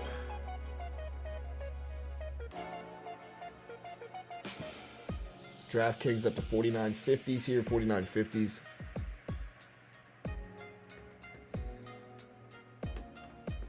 See if gold can bounce. Gold moving up a little bit here. We'll give it some time. Let it work. Yeah, sorry. It is. I do have Discord going in the background here. Let me mute it.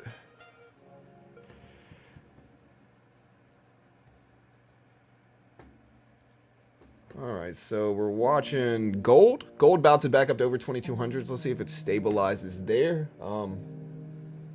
Yeah, there's not really any big news today. Yeah, that's my stream.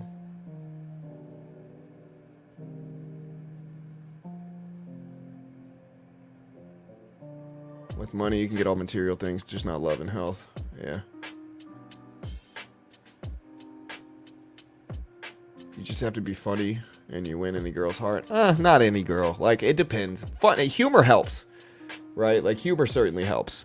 And again, I think people, like, I don't know. And again, I'm going to preface what I'm about to say with, like, look, I was actually a pretty introverted, like, shy kid. Like, I never had trouble getting, like, you know, dating. But I'm not trying to act like I was some super ladies man, because I wasn't. I was always kind of, like, shy and introverted. But again, like, somehow it worked for me because they would be like, dang, John's got options, you know? And really, that wasn't it at all. I had no options. I was just shy and introverted.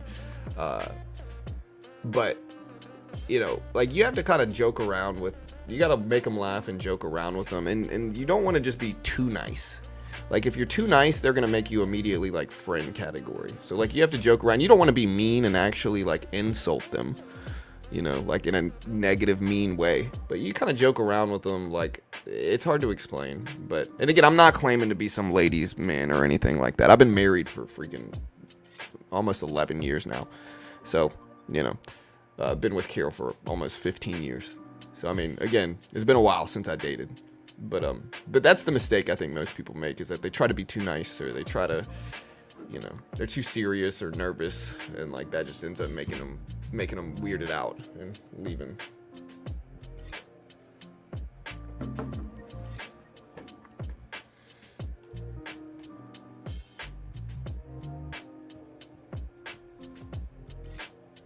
Oh, looks are certainly important, for sure. Who's gaslighting who? Gaslighting? Where did this come from, bro?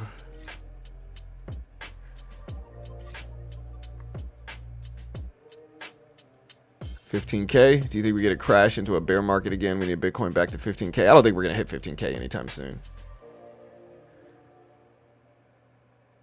Money just helps you buy non-GMOs. Yeah. Again, market's kind of flat here. We're watching it. We're waiting. But markets are kind of boring right now, chat. We're just kind of sitting here. Verb partnership. Actually, it's all about looks when you were younger, and then it's what you are when you get into... Yeah, I mean, I don't know. I don't know there.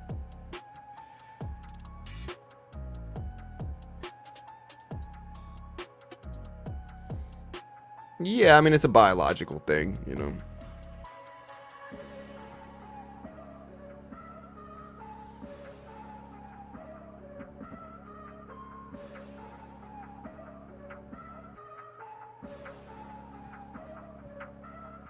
All right, so look at the Nasdaq fall back down a little bit. SPY moving down too. We'll put the Nvidia chart up here as well.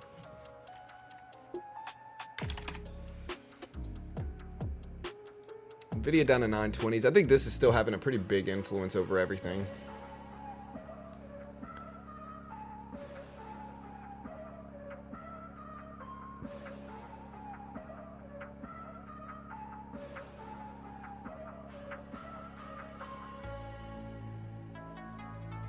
I know one thing though, like I have friends that I grew up with, right? And these are like suburban kids. And like I'm from Louisiana, you know. But I've got friends that I grew up with and they're still trying to be like the bad boy on social media. And I think like after a certain point, if you're still trying to be that, you're just being immature, and any prospects online are gonna look at you like that. You know, like again, I got a guy that I grew up with, he's from the suburbs, you know, and he's in his mid-30s. But like on social media, he tries to just be a gangster, like the bad boy, and then like it's just not gonna work. And I want to reach out to him and be like, "Yo, bro, like you grew up in the suburbs. What are you doing? You're in your mid-30s, bro. Stop it." And like shake him and tell him stop it. But like some people just don't grow up out of that. They get stuck and they think that's like they just don't understand. But yeah. They get SPY at 520s. Like maybe when you're a teenager that might work a little bit. I don't know. I don't freaking know. But when you're in your 30s, it's not going to work. Yeah,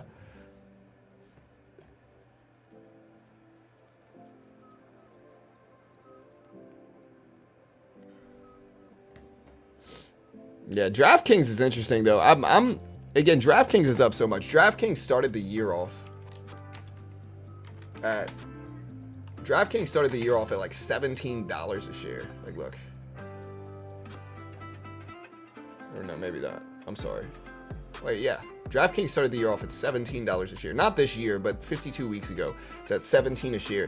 Look at the year it's had. It's had a crazy good year. This is just a little bit too expensive for me. When I look to buy stuff, I want to buy something that is pulling back some. I need some extension on the downside. I don't want it to be breaking highs because there's too big of a chance of a rejection here. And so I like DraftKings as a company, and I think companies like this are growing, but I think it's risky buying it up at these highs up here. Yeah, everything's very slow right now. There's not really any economic data, and so it's kind of boring right now. We're waiting for moves. Like we're hanging out waiting for moves, but it really is kind of a boring, slow, dull, day. But the crash being 8 to 12 months away, idea is probably a fantasy. I'll bet a bottle of water is $2 in the same time period, and price of everything else also nearly doubles. Okay, so aren't bottles of water are more than $2 now? No? I don't know. I don't buy bottled water that much, but there should be some moves in oil. Yeah, I've been in Exxon over the last, little bit. Exxon's had a nice resurgence.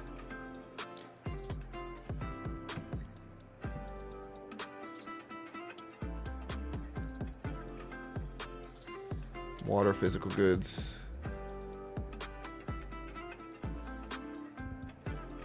If I were single right now, I'd be showing off my long-term investments in my car loaded with safety features. Your Volvo, Volvos are nice, personally. I like Volvos.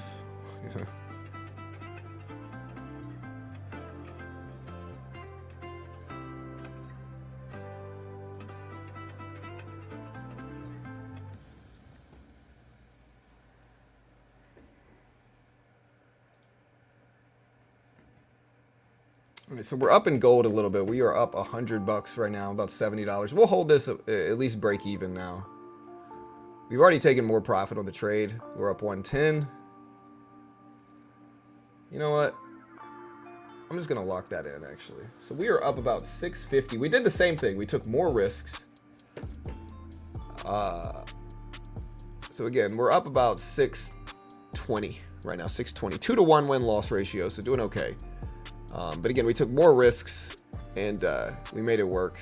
Kind of growing this account back up. Gold bouncing up a little bit. We've been kind of profiting on that move.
Bro, that's crazy how they pack live fish. SPY dipping down right around the 200 EMA. Do I think it's gonna bounce again? I don't know. Nvidia is still falling some. We have this previous closing price at 925s, so we'll see if those levels hold. But yeah.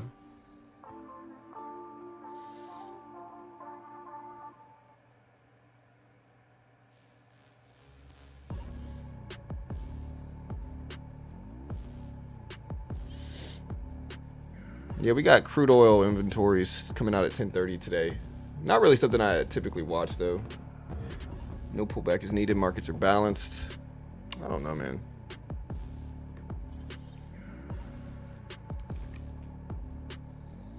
And again, if you haven't already, check out Apex. Apex 80% off sale ends today. Chat, it ends today. This is what we've been trading. We've been mostly trading gold this morning, and we've made some money. We'll take it. So we've mostly been trading gold, make some money. We'll see if gold continues to move up. But gold has a pretty large pullback over the last few minutes. But we've been day trading this in futures. And again, the patterns are very similar to blue chip stocks. I can also day trade the NASDAQ 100, basically the QQQ price action. I can day trade essentially the SPY price action, what's called the S&P E-mini. There's no PDT in futures, so it's actually where most day traders trade. And it limits your risk trying these funded account programs. Again, instead of putting up thousands, risking that in markets, and probably losing that, try a funded account program first. Again, you'll probably lose the initial challenge you take, but it'll teach you how to trade under pressure. And if you're good enough to pass it, again, they give you a demo, test your skill. If you're good enough to pass it, they fund you anywhere between 25K up to 300K. There's static accounts, there's regular accounts. You can use Rhythmic and Quant Tower like I'm using. You can use Tradeovate, which is a web-based platform if you don't want to download software. Apex has paid out over $100 million to their funded traders. They're one of the most legit ones in the world. And again, the 80% off sale ends today. So take advantage of it. If you want the max discount at all times, get promo code BT, beginner trading, coupon code BT. There's the link. They are a sponsor. I'm biased. Remember, I'm terrible and have no idea what I'm talking about. Might be wildly wrong about anything I say. Content is entertainment only, and my experiences may be conducted or may not be conducted in real time on stream. Do not copy me. I have no idea what I'm talking about. Understand rule CFTC 4.41. Not an investment professional. You know. Basically, don't copy a channel called Beginner Trading, chat. That's all I'm saying.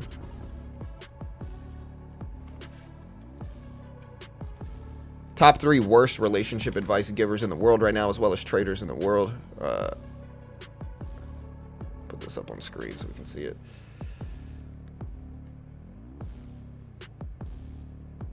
Yeah, it's a sim account. They give you a demo. They test your skill. If you pass it, they fund you. If you don't pass it, you only lose what you pay for, which limits your risk. I put 10K in AVAX. I'm up 50K. Hey, good luck, bro. Definitely not my style of trades, but good luck, brother. Hope you make some money. Oh, get out of here, Vince. Don't copy me. No financial advice here at all. I think I do a pretty good job. If somebody says, hey, what's this going to do? I always say, I don't know.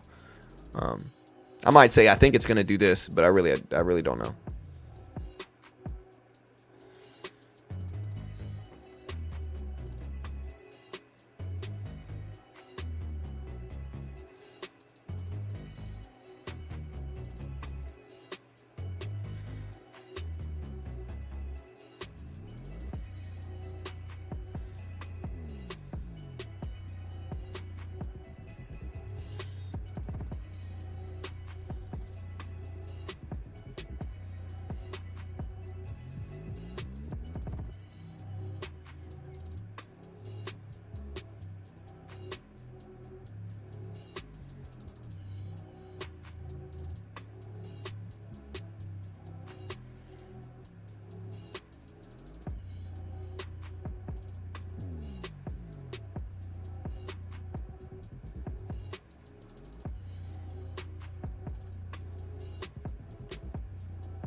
Hey, my guy, thanks so much. Do you think the Robinhood credit card would stand out in the next few years to make it prop up? I mean, maybe. I don't know. I think Robinhood is less big than it was, but it's still pretty big, and it's got a lot of people that use it.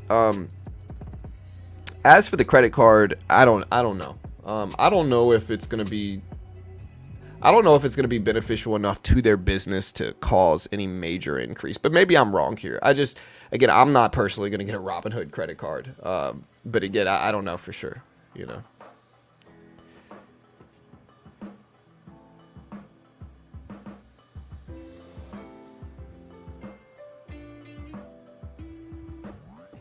The best non-professional, non-advice giver in the world right now, for sure. I think that trading stocks is difficult. Trading commodities 100 times more difficult. Yeah, I mean, that's why I stick with trading the S&P 500 or the Nasdaq. I've been trading gold all morning, but yeah, it's been pretty sideways and flat, really. We got about an hour into the opening bell. It's just been neutral day.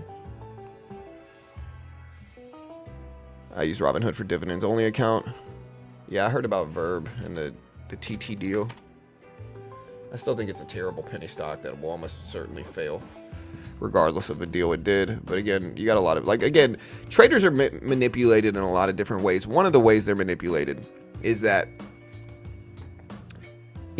people that have very small accounts or have very small net worths, they are looking to get rich, right? They hear about all the craziness in 2021. They hear about all this stuff going on. And so they want to get rich, right? And for whatever reason, they're targeted because a bunch of people try to talk them into buying these terrible, worthless penny stocks that will almost certainly fail. And again, they're just manipulated into it, right? They promise, people make videos about it saying, hey, this stock is going to 100x, this stock is going to moon, this stock is going to do this and this and this. You see it a lot with courses as well. They'll be like, yo, take my course. If you do, you'll make X amount of money and you'll be rich or whatever it is. I'm here to tell you that both of those things are highly unlikely, not very probable. Penny stocks will most of the time fail. In fact, most blue chip healthy companies did not start off as penny stocks. That's a common misconception. You hear people will oh, they got to start off as penny stocks. No, they don't. Most successful companies IPO and are immediately mid-cap territory. They're not penny stocks anymore. A lot of them go straight to blue chips. You see it with Facebook, Tesla. Tesla was a little bit different, but yeah. Most big companies do not start off as penny stocks. In fact, most penny stocks will fail. And if you get talked into spending all your money on terrible penny stocks, you're almost certainly going to lose it. Most people putting videos out there are either getting checks from the companies themselves, or they're front loading into a low float manipulatable penny stock and then they're making content on it, pumping those penny stocks up, and then unloading when the liquidity is high and they pump this price up. That's what's most of the time going on. And again, if you handpick 10 random if you pick 10 random penny stocks, in 5 years you're going to lose money most likely, right? If you pick 5 random blue chip stocks, or in 10 random blue chip stocks, in 5 years you will probably make money realistically. Over a long period of time. And so penny stocks are the worst thing you could get involved with. Again, the Wolf of Wall Street hit the nail on the head with it when they said they're selling garbage to garbage men, right? And imagine, like, think about how Leo sold people in the Wolf of Wall Street. They'll say, yeah, you could pay off your mortgage. Your profit on this will be $40,000, $10,000. And the guy's like, oh man, I could pay my mortgage. That's the same videos you see about penny stocks on YouTube, right? The same type of stuff from these, guru scammers. So just be resilient to that type of stuff. Like, don't fall for it. Like, you're not going to get rich investing in a penny stock, especially if you have a very low net worth. It's just probably not going to happen. And the more desperate you are for it to happen, the more you set yourself up to get scammed.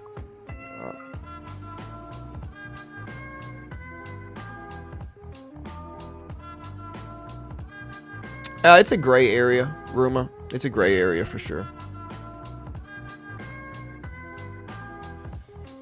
Yeah, Reddit's a great example. Reddit IPO'd, and immediately it's freaking $60, $70 a share, right? Started off as $40 a share. So most successful companies do not start off as penny stocks. Again, I'm not sure why that misconception is there. My guess is to talk a bunch of naive traders into buying up crap.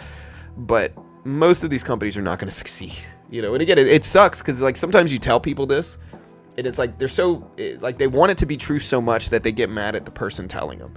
It's kind of like, for lack of a better example, GameStop or AMC, right? If you tell people AMC's in a bad spot, they might get emotional and upset with you about it, even though, like, it's just true. Same thing with GameStop.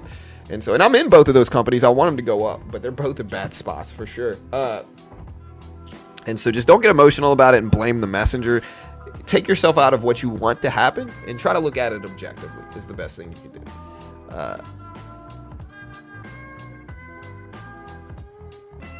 I've been hearing about VKTX for years, Corey. It's almost certainly a terrible company.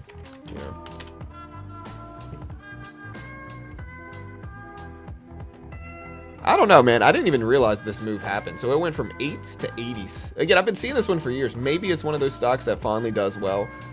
I genuinely doubt it holds up here. But it is, honestly, it's ETB right now. So it's interesting. Maybe I'm wrong I'm not saying there's never going to be diamonds in the rough, but, like, probabilities wise, it's pretty low. But VKTX, man, again, I've heard countless penny stocks. This might be the one that did well over a long period of time. Dropping facts as usual. We try.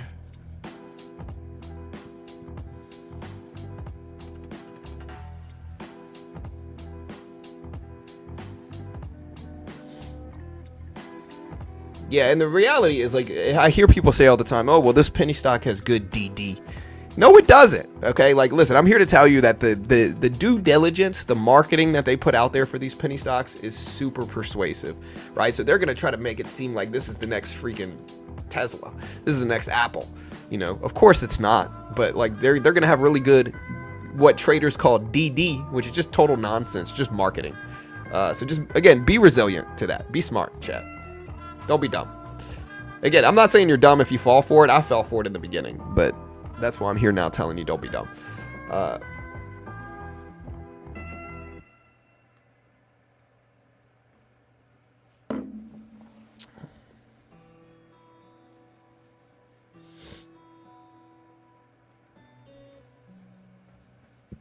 right, chat. You guys ready? We're going to day trade today. We'll see if it goes well.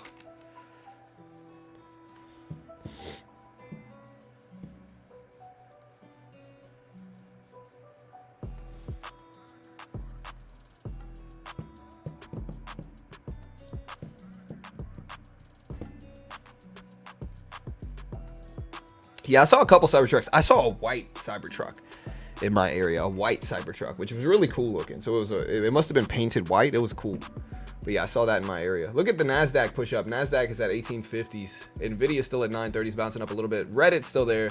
Again, we can look at gold. Gold is something that we are watching as well. Gold at 2200s or so. So it's trying, but yeah. A lot of crypto-only traders are people who invested in penny stocks and then call the stock market a scam. Yeah, I mean, most crypto coins are going to fail as well, right? Like most altcoins are going to fail too. You know, the crypto market is just so unregulated right now that it's primed to take advantage of people, you know. Now, and I like Bitcoin and ETH and some other hand-picked ones, but like most of the other crap that you see are nonsense.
All right, guys, Nasdaq still pumping up here. Gold's still sitting right over the VWAP here. I don't know whether I want to attack it or not now. We'll see.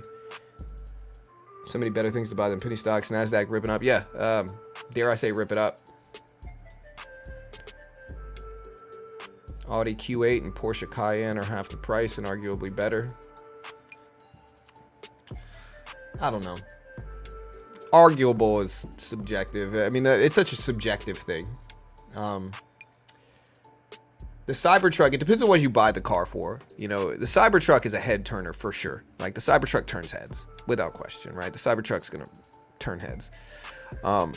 So, you know, again, it depends on what you're buying it for. You know, again, in my area, and again, I live in from back of upper middle class area, I'll say. I see a lot of Porsches. I see a lot of freaking Teslas out here too, though. So I see a lot of Teslas. What I don't see a lot is Cybertrucks.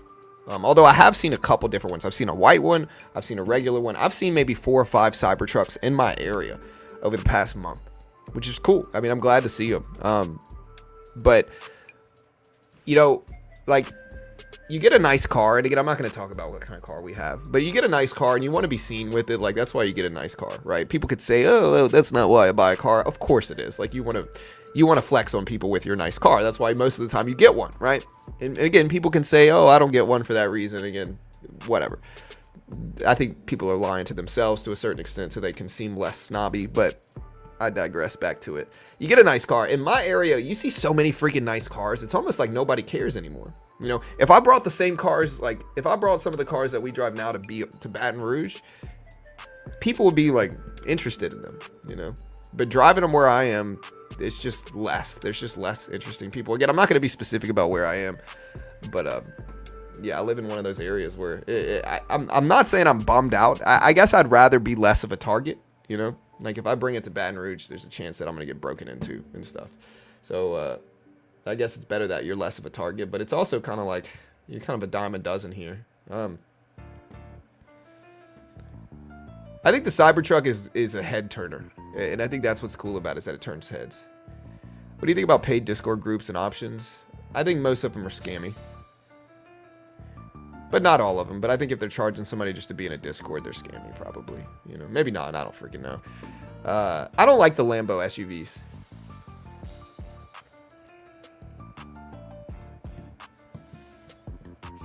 And again, here's my P&L today. We are up day trading our funded account. We're up about 600 on the day, a little bit over 600. 2-to-1 win-loss ratio. Our drawdown's only about 300, so we're doing good on that front. Again, we're still watching gold. Gold pulling back to the VWAP here.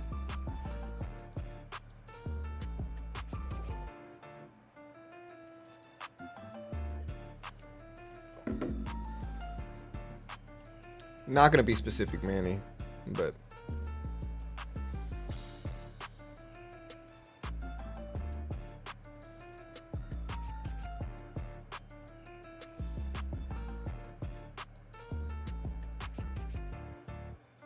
Yeah, the Nasdaq testing highs of the day here. You can see it at 18.5s.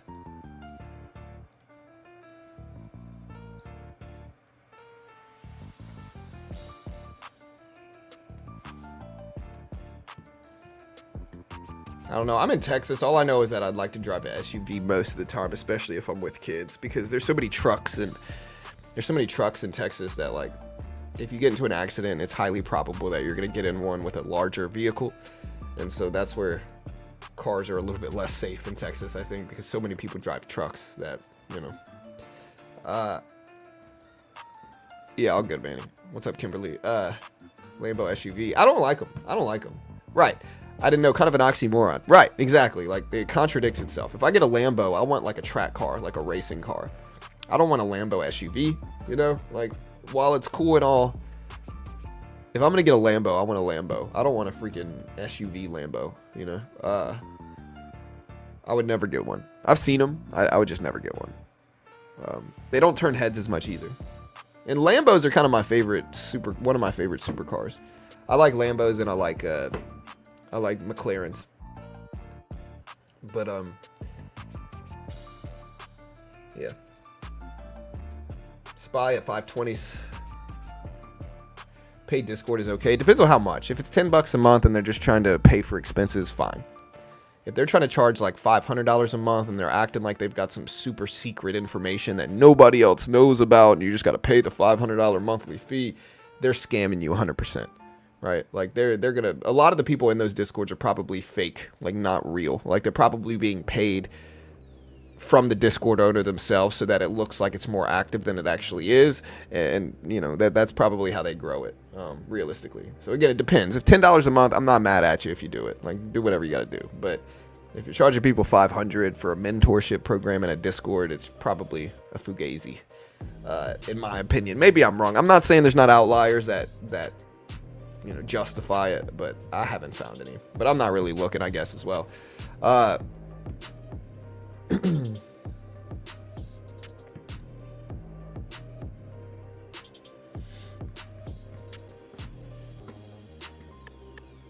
right, guys, we got a large cushion heading into the opening bell. We still got about 45 minutes until the opening bell.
Market close Friday. CPI report comes out. Fed speech. So CPI doesn't come out Friday. PCE data comes out Friday, which is actually the Fed's preferred inflation metric, but it's less watched than CPI, right? CPI is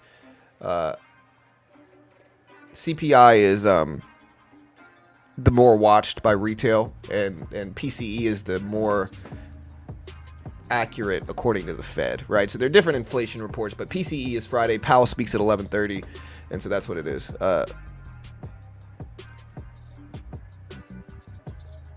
Yeah, I mean, I kind of agree. If you're buying a supercar, I'm not gonna get an Audi. No offense. Like, Audis are cool, but I'm just not an Audi guy. I'm just not one that likes Audis. If I'm gonna get a supercar, it's gonna be a McLaren, a Ferrari, a Lambo, maybe like a Mercedes GTR or something like that.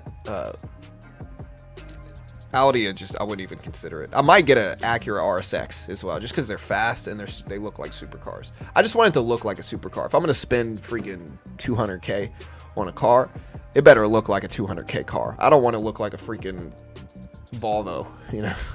Again, I'm not one to spend that much money on a car regardless, but still. It's Good Friday. Market is closed. The futures market is open on Friday, but the regular market is closed. The stock market, the bond markets are closed. While I agree in general, I do know of a legit Discord that costs $500 a month. Yeah, I mean,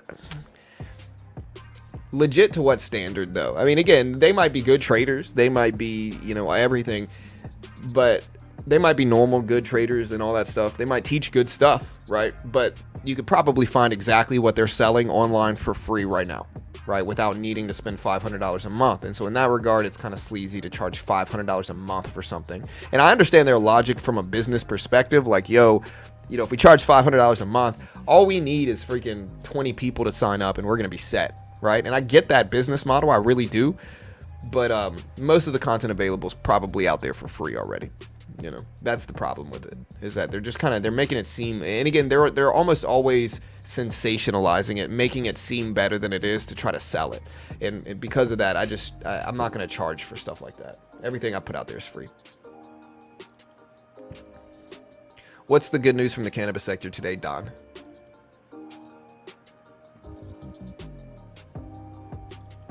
Better be waterproof. Audi R8. Let me see what R8 looks like. I think I know. Yeah, I mean, they're cool, but they're not supercar enough for me, right? Like, there's okay, here's an example. There's a chance that this might pull up to somebody and they don't know it's a supercar, right? I don't want to take that chance. If I'm going to spend $200K on a freaking supercar, it better look like one. And I'm not saying this doesn't look like one. It looks less like one than like a McLaren 720S. Right, like that's a freaking supercar, you know. Like you pull up in one of these, you know, people are gonna know. You know what I mean?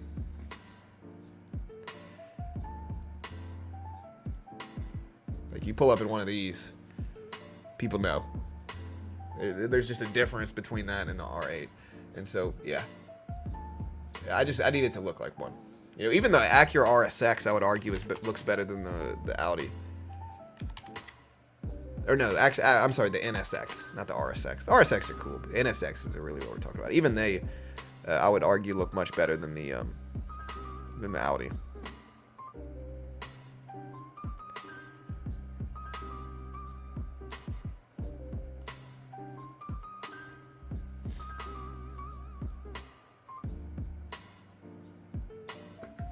You know, looks much better than the Audi, in my opinion, but it's subjective, so I get it. I'm not knocking you if you got it. I hope it's a cool car. I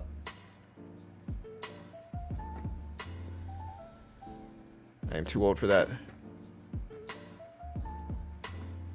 Too old for a supercar? Never, bro. Never. In fact, most people that drive supercars are old, gray-haired men.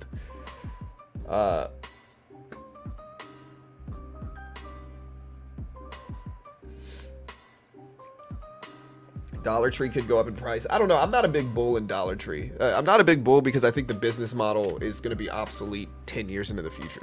And so I just don't think... I'm not a big believer in it. I think that over time, people are going to buy stuff from these stores less and less because online mail order shipping has become so efficient, and it's going to get better and better. And so that's bad news long term for companies like Dollar Tree, unfortunately, unless they can figure out some way to open up an online store and make it efficient to compete with Amazon, which I think is highly unlikely. I'm just not a big believer in Dollar Tree. I think they'll eventually fail. I think shipping on Amazon, which sells very similar things, probably for cheaper, is so efficient that it's not going to be worth it for people to go to Dollar Tree anymore. They can get the same stuff shipped to them same day within 10 years. Drones are going to become so highly used, and you're going to be able to get this type of stuff same day. It's just not going to be worth it.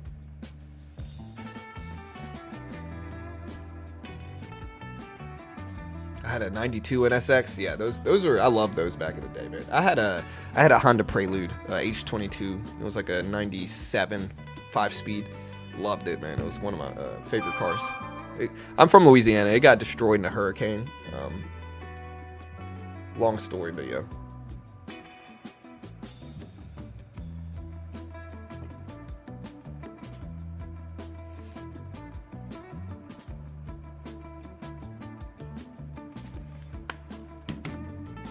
No, I don't think so, Roman. I think again, shipping from mail order products online is gonna even they're gonna not use it as much in my opinion, but maybe not.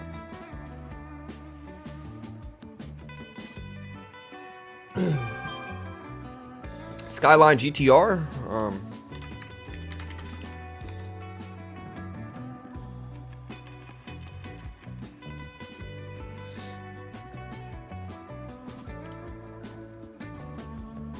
I don't know.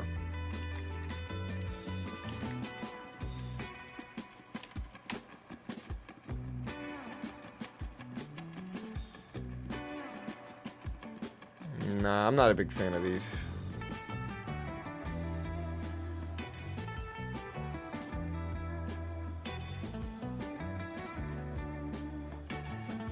Yeah, I'm just not a big fan of these. 370s, they're not cool enough, no offense. They look like an Altima. Sorry. You know. Hey, thank you, Seven. What's up, bro? Hey, thanks, man. John got to disagree a little bit in Kentucky. Hey, thanks so much for the dono, Seven. Thanks, brother. John got to disagree a little in Kentucky. Dollar General and Dollar Trees are popping up like crazy half the time I go to Amazon on Prime, and it takes 4 days to get my stuff instead of 2. Right, I agree. I understand that, AJ. I'm not saying right now. I'm saying over time, over the next 10 years, tech is going to evolve so much. It's, again, to where a lot of these businesses are going to be obsolete. The brick and mortar retail businesses. Number one, you can't really get things for $1 at the Dollar Tree and Dollar General anymore. Prices are much more expensive than that. You're going to save money going to Amazon. And again, eventually into the future, Amazon's going to start more and more drone deliveries where they're going to start delivering things with drones same day. And it's going to make it, it's going to destroy businesses like this, in my opinion, into the future, right? Short term, I don't know what's going to happen, but long term, tech is going to make these obsolete, in my opinion. Right now, maybe there's an argument for Dollar General, Dollar Tree, or whatever. I think over time, though, these businesses are going to fail. Again, that's my own personal, yeah, maybe you have instances where you got a lot of small towns, small cities nearby, in the country that have Dollar Trees and Dollar Generals. And while I understand that, again, I think over time they're going to lose business and go down. Maybe I'm wrong, though. I could be wrong. I don't know.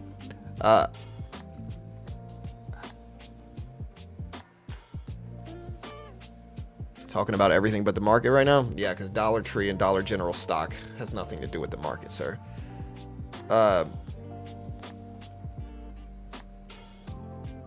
There's always a mess around here. I'm in Kentucky. Clothing is the only thing I don't buy online. Yeah, and again, I think some clothing stores are going to be okay. But I think over time, people are going to start buying stuff online with clothes more and more. I think the sizing applications are going to get bigger and more useful and more efficient at accurately judging your clothes. But again, I do think the convenience factor of picking clothes up same day is going to outweigh technology over long periods of time as well. But again, it's certainly arguable.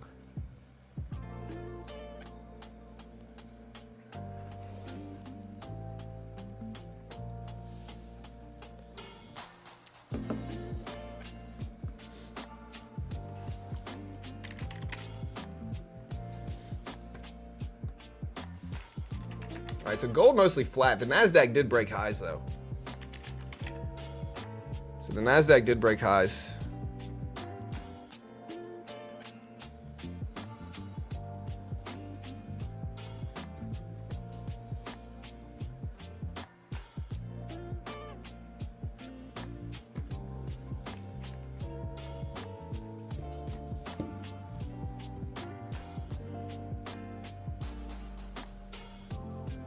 $10 tree. They'll scan you, make perfectly fitting clothes. Yeah. Yeah, all good, AJ. What's up, man? Power lines, heard drone deliveries. Maybe. SPY started to push up, though, so we do have Nvidia gold. Mostly flat. The SPY and the Nasdaq are moving up some now, though. Look at the SPY. SPY getting close to highs. Nasdaq recently broke highs in futures. We got about 30 minutes until the market opens as well, chat, so we'll see how it goes.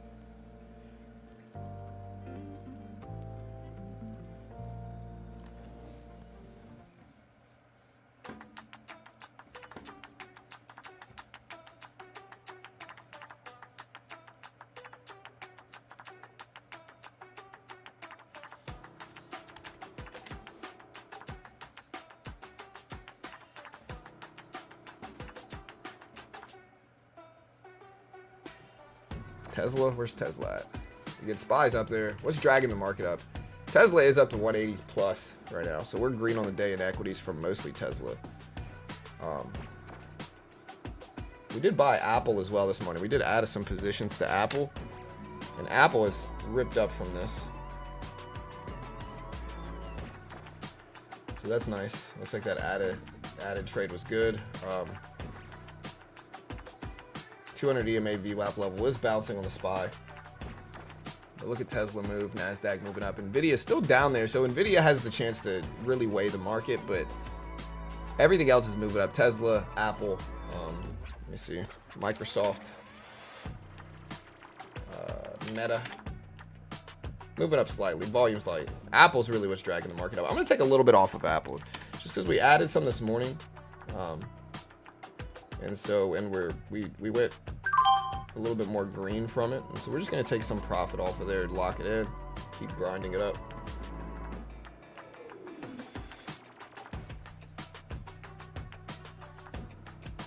Go to JCP Coles, AMD. Yeah, AMD's up a little bit today. So is, I mean, Nvidia's technically up, but it's not up as much as some of the other stuff. Yeah, I was just selling Apple shares. I'm still holding a base position in Apple. I added some to Apple at like down here. When Tesla rising up too. I added some to Apple down here.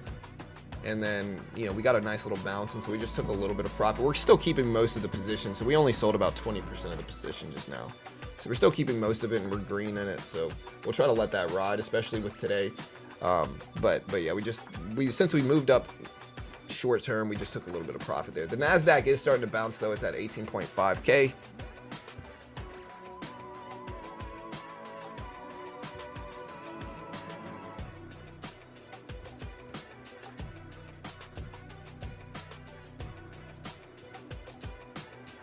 SPY just broke highs of the day, up over the high of markets. AMD up as well.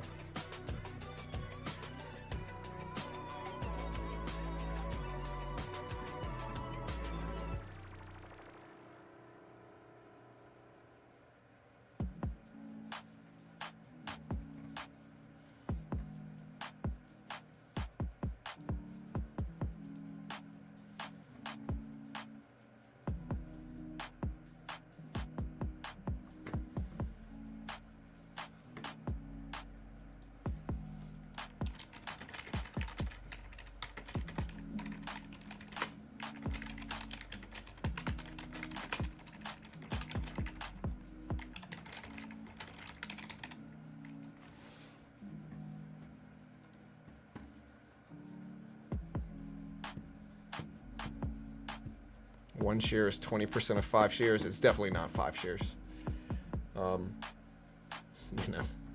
My Thinkorswim account's got about 70,000 in it. We're not really holding that much, but yeah, it's definitely not 5 shares, bro. Again, I'm not telling anybody to do anything. I don't really want anybody to copy either.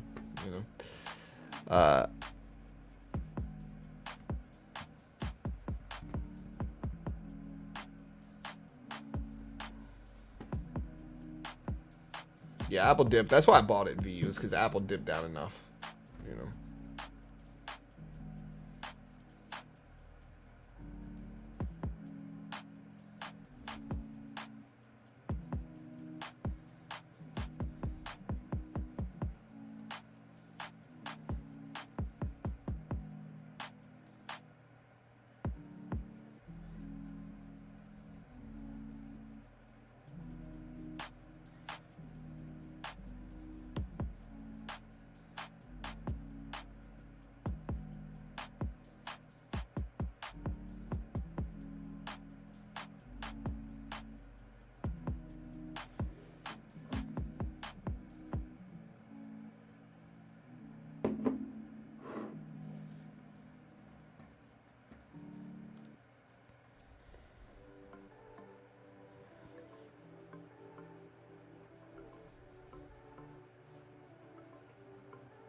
All right, so Nvidia testing the volume weighted average price at about 931s. Apple up to almost 171s now. So we are getting some rebounds.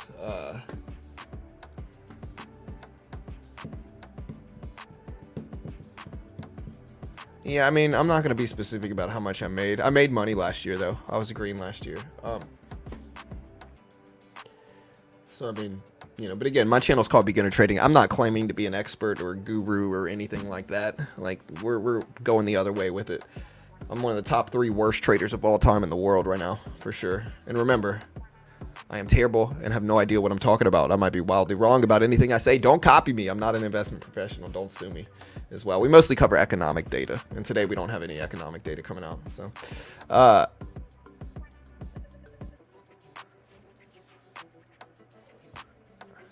yeah, is that guy still shorting Bitcoin at 35K, Gareth? Is it Soloway? Bitcoin just had a spike, though. Look at Bitcoin. Bitcoin is spiking up right now.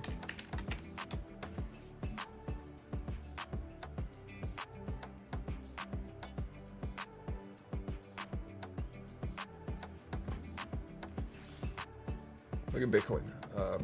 This is Bitcoin futures, so it's not the exact price, but it's somewhere close to this. SPY's still moving up as well. Where's gold? Bitcoin up to almost 71K. Gold's actually dipping down some under the volume weighted average price. Watch Nvidia here, though. Watch the NASDAQ as well. Mahogany modeling? Yeah, Mahogany John. You know, that's me.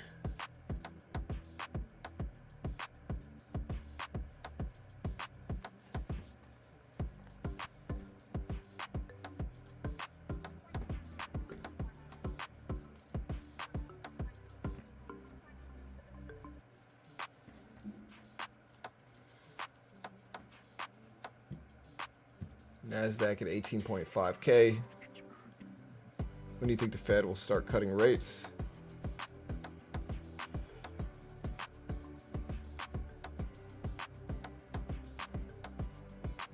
I'm not sure. I think June, July plus, maybe.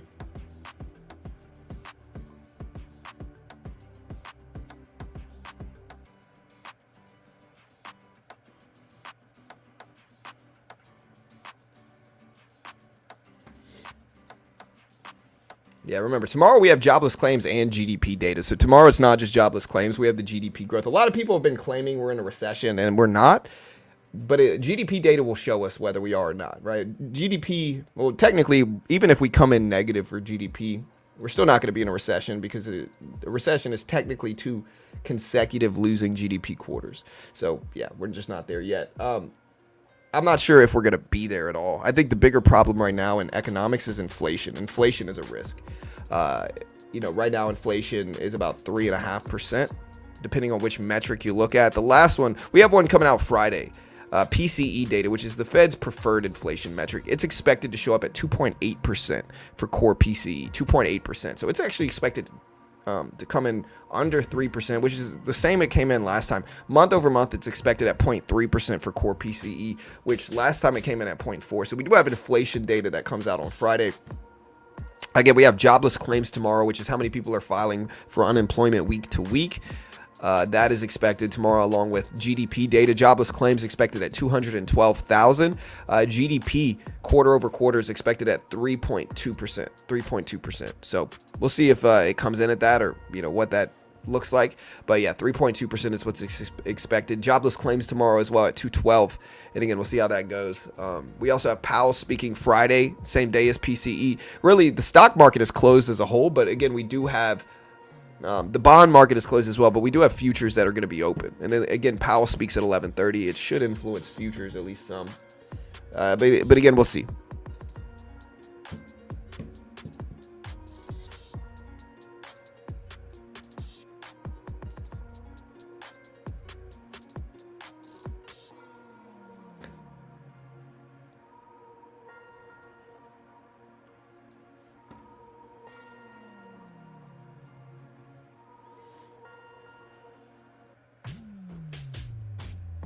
Yeah, sorry, Sam. Just because you're talking about, like, I gotta delete that comment, brother. I'm sorry, man.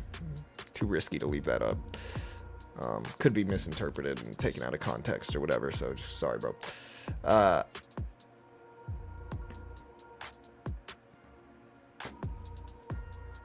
All right, chat. We got 20 minutes left. 20 minutes.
Nasdaq pulled back a little bit, bouncing back up some. SPY up there as well. Again, I'm not really like, again, we're already up a decent amount today in our futures funded account. We're up about 620 right now. Again, this is an Apex account, and again, the sale ends today. The 80% off sale 1-day pass ends today, which means like Apex is a funded program. They give you a demo, test your skill. If you pass the test, they fund you with it. You know, they fund you between 25 to 300K. If you don't pass the test, you only lose what you pay for it. The base one is only like 35 bucks a month. If you lose, you're only out 35 bucks for the month, and it's not the end of the world. But if you're good enough to pass it, again, you get funding, and Apex is one of the most legit in the world. They pay out over $100 million to their funded traders. And again, they've been around for a long time. Great way to learn how to day trade with limited risk. And most pro day traders actually trade futures. In futures, I traded mostly gold here, but you could trade the S&P 500, the Nasdaq, which is QQQ and SPY price action. Some currencies, I think, but you want to check that with them. Again, the patterns are very similar to blue chips. There's just no PDT rule, and these funded account programs genuinely limit your risk. Again, the 80% off sale goes on for the rest, for a couple more hours, I think. And again, the 1-day pass is the big one, where if you take it today and you hit the profit target today, the base one's a 25K one. I'll use that as an example. If you hit $1,500 in profit on that 25K demo, they fund you 25K today, or at least as long as it's before a certain amount of time. And again, if you want to check it out, here's the link. Again, they are a sponsor of mine. I'm biased because they pay me money. You know, definitely biased in their favor, of course. Again, economic data is a little light right now, guys. Bitcoin's still moving up. Bitcoin's still moving up. Let's see if it holds. Ends at 5 p.m. today. Okay, gotcha. Guys, like, seriously, who is this guy, Nightbot? He is spamming all the time, and it gets annoying. I know, bro. Freaking Nightbot, man. Like, what is he thinking, bro? Like, how dare him? You know? Like, we should call people like that out. Freaking Nightbot, dude. I don't know what he's doing right now, bro. Let's get him out of here. Can't cut unless we go into a recession or unemployment spikes. Nah, I mean, I agree. I don't think we should cut anytime soon. I think cutting rates is way too premature, especially right now when we have inflation still kind of high. You know, prices are still pretty high. Yeah, I don't think we should cut anytime soon. I think July plus is when we should cut. But again, people want, if you don't understand like the economic structure and like how, if you don't understand economics, right? The Federal Reserve, their job is to balance the economy.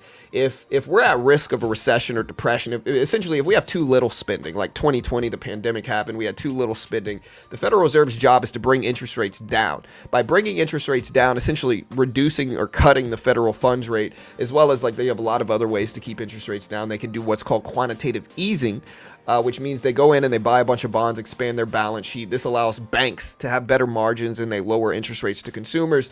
Again, they also send out stimulus checks, like with, you know, QE is essentially money printing in a way, as long a type of it, along with, you know, we had stimulus checks in 2020. All these things brought interest rates down. The stimulus checks didn't really, but all these things brought interest rates down to almost zero, right? When interest rates are that low, you know, people tend to spend more, because if you're paying less in a mortgage payment or in auto financing, like if you're paying less, you're going to have more money to spend on other stuff, and thus it stimulates the economy and increases spending. Again, that's called a dovish Fed, a Fed that's dovish, which means that they are fearing recession, depression. They're essentially fearing too little spending, and they want to bring interest rates down to add more spending to the economy, right? One of the consequences of the interest rates going down as much as they did in 2020 and the Fed stepping in and making those decisions is inflation. You know, when businesses see that people are spending abundantly, what do? They raise prices because they can. People are spending enough to raise prices to justify it business-wise, and that's human nature. And so right now we're in a period where we're actually doing the other side of that in terms of the Fed. They're doing what's called quantitative tightening. And now they're talking about when they're going to slow down QT. But again, if you listen to Jerome Powell over the last few weeks, maybe late this year, maybe next year, they're going to update us on that. What quantitative tightening is the Fed stops buying up a bunch of bonds and they let their current holdings, well, with passive QT, they let their current holdings mature and run off their balance sheet, right? This hurts bank margins and causes banks to keep interest rates high. They also have been raising rates over the last few years, although they've paused rates over the past like 6 to 8 months. And by raising the federal funds rate, eventually that trickles into banking and they raise interest rates to consumers. And so interest rates are high right now. They're 8%. If you want to know when interest rates are going to go down, you got to wait for the Fed to, number one, pivot out of QT, pivot out of quantitative tightening. You know, you also have to look at when the Fed's going to cut the federal funds rate, bring the rate down, bring interest rates down a little bit. That's when interest rates are going to go down with mortgages and stuff like that. Again, I don't know when that's going to be. The earlier the Fed chooses to do that, the worse inflation risks are there. So that's economics in a nutshell. And again, let me know when do you guys think they're going to cut rates? I'm not sure. Again, I really don't know when the Fed's going to start cutting rates.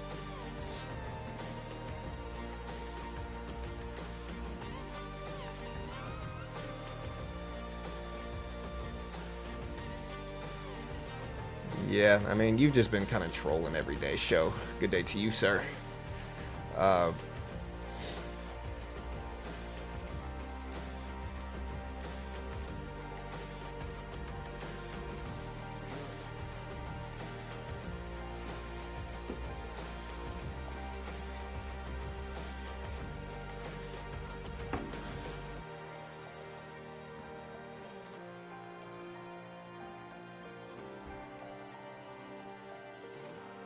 For long-term investment, are you entering in dollar cost averaging? I'm kind of doing a mix of everything, to be honest. Like I don't really DCA typical DCA. I average into positions though. I guess I DCA, but it's not like I don't necessarily have periodic buys, which is typical of DCA. Like DCAing is buying something periodically, like maybe every week, every month, regardless of price. Mine aren't super consistent periods, but I do add size over time, so I DCA, but in my own way. Nvidia still testing the VWAP. Bitcoin still breaking highs of the day. Nasdaq still trying to push up. We can put like gold up here as well. Gold's up to about 2200 or so.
Buy up to 521s. Gold bouncing, but we've been in a short-term downtrend for about an hour or so.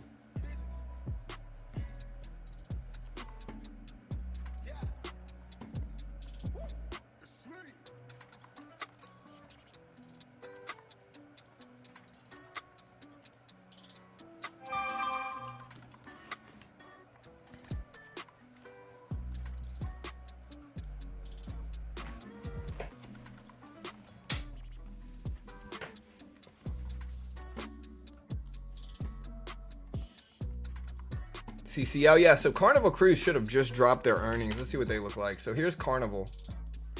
Carnival earnings should have just come out. Let's see what they showed up as. But they should have just dropped. Okay, so yeah, record quarter revenues of $5.4 billion for Carnival.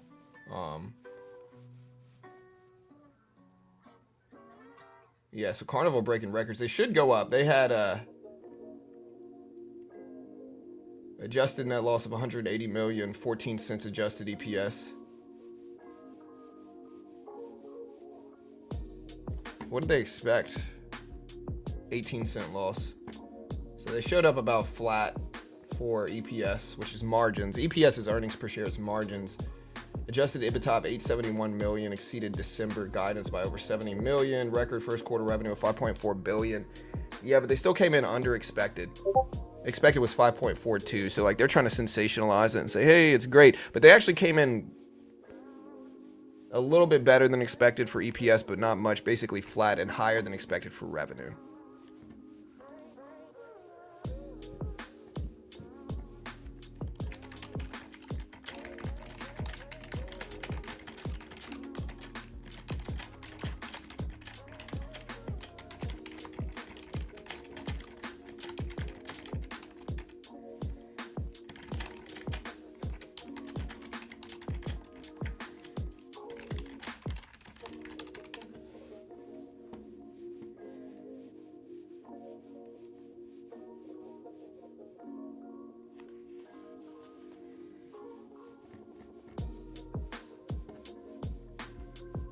AMD. Yeah, AMD's up.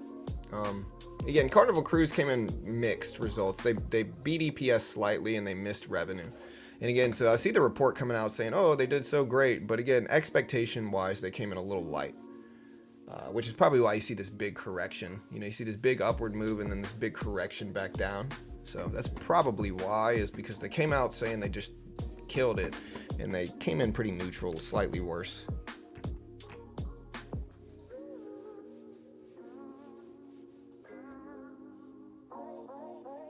Yeah, but I mean, okay, like, so John says Ross is the only guy claiming to show auditive statements. The problem with this, okay, so like, let me be real here for a second. And I'm not talking, there's some other stuff I could say. Specifically, a lot of YouTubers pump up low float penny stocks, right? They pump up low float penny stocks. And they announce to their following, hey, everybody, I'm buying ABC penny stock. And it's low float and it's manipulatable. They really bought it like an hour beforehand, right? But they announce it to everybody and they get all the suckers to kind of follow them into it and artificially inflate the price, right? And then when the price is higher because their whole following bought up the stock that they told them to, then they unload their 30, 40,000 shares that they really bought an hour prior to that, and they profit 20, 30K from it, right? And then they snapshot that 20 or 30K and they use it to say, hey, look how profitable I am. Buy my trading course, right? Where you're not going to be able to recreate that. You're not going to be able to pump up low float penny stocks to your following. And even if it's not like they act like they made that money trading like they do in their courses, but they really made it inflating penny stocks with their following. And again, I'm not saying anybody specific, you know, I'm not saying anybody specific, but that certainly happens. Number one. Number two is that, like, I don't know. Yeah. I'm not going to go into it any further, but yeah, that it happens a lot. And again, most of the money's not made trading the strategies that they talk about. The other thing I was going to say is that, listen, if somebody really is profitable and they're selling a course in day trading, right? Why not show your broker statements every single freaking month? You know, like, what, it wouldn't hurt anything. And ultimately, it would be such a credibility building thing that you would sell courses like hotcakes, bro. Like, it would be, you would sell out of courses. You know, think about how much credibility. If you were really making money like that, why not show every month? You know why you don't have a bunch of YouTubers showing you their broker statements every single month? They might show you one broker statement 1 month out of 12, which probably means that was the 1 month that they were profitable.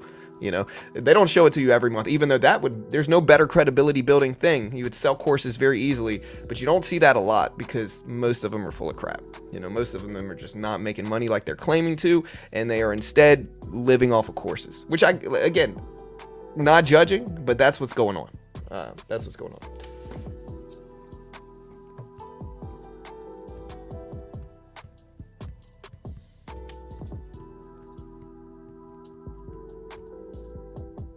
SPY's still moving up, breaking highs.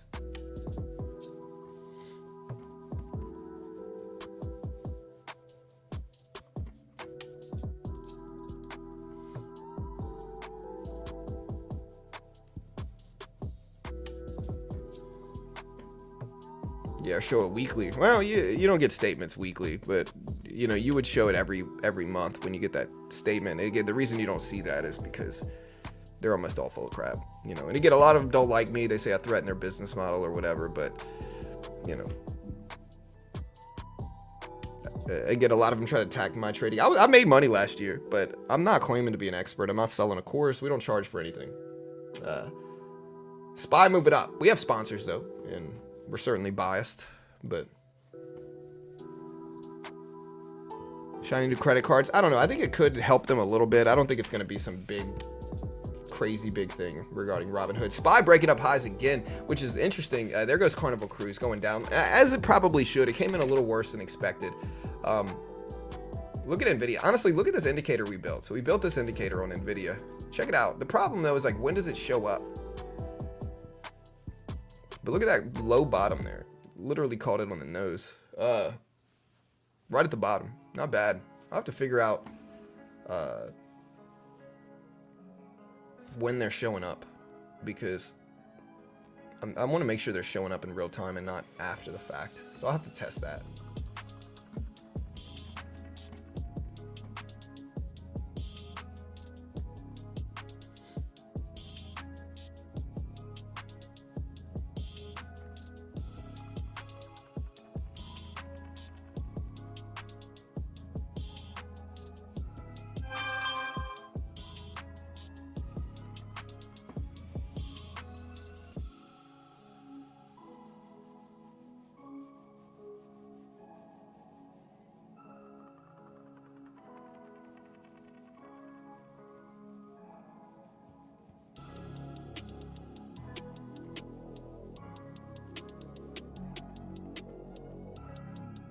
Yeah, hope your mom's doing good, Sam. Sorry to hear it. That's rough. All right, guys, we got 4 minutes.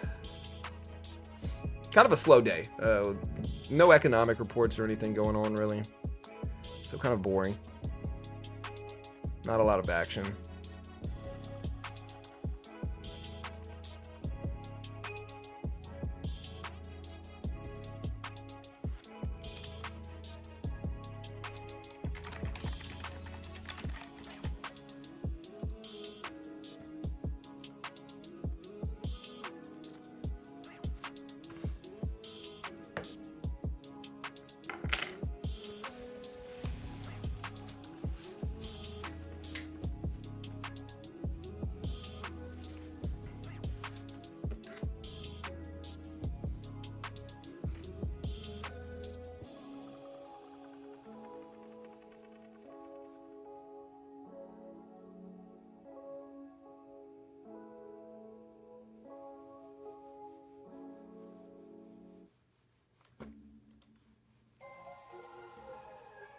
All right, chat. We have about 3.5 minutes left. 3.5 minutes.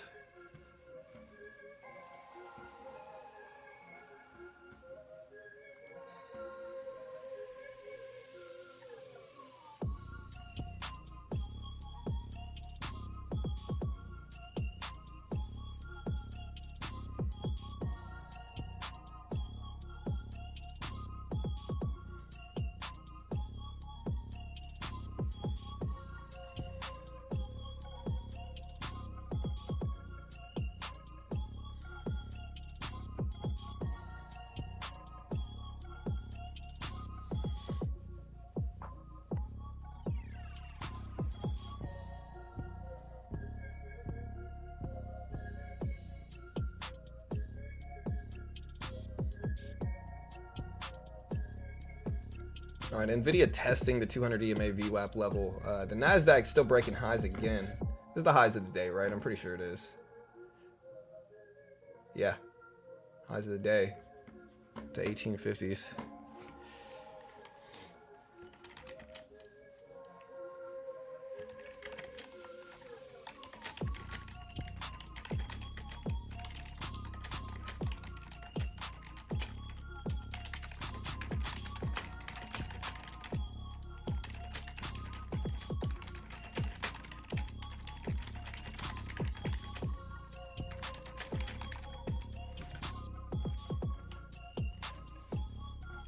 All right, SPY up to 521s.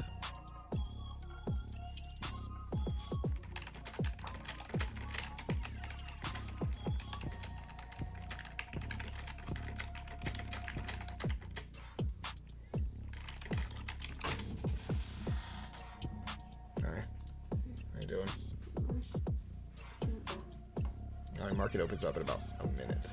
So.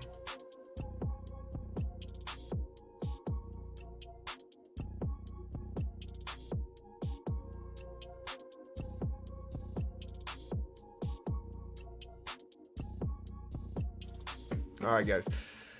All right. We got less than a minute. SPY still breaking up. Almost to 522s.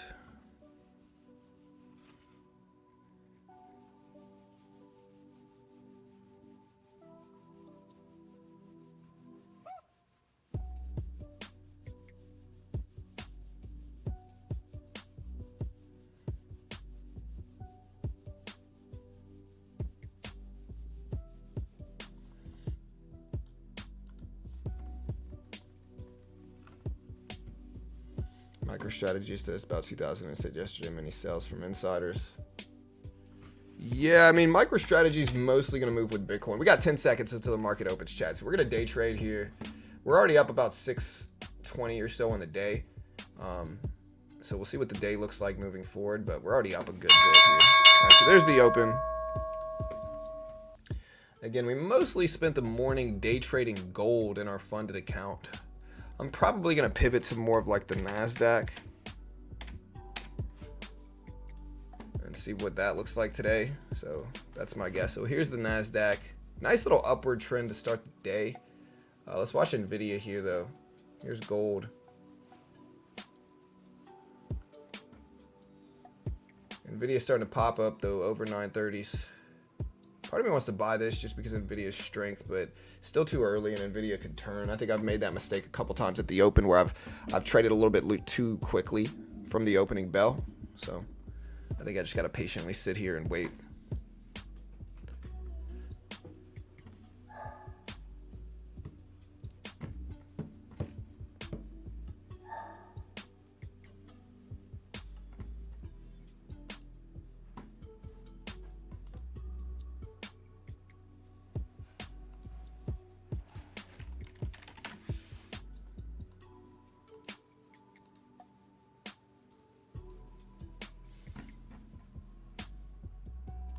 I'm going to buy this now, a little early, and so we could try to scale in.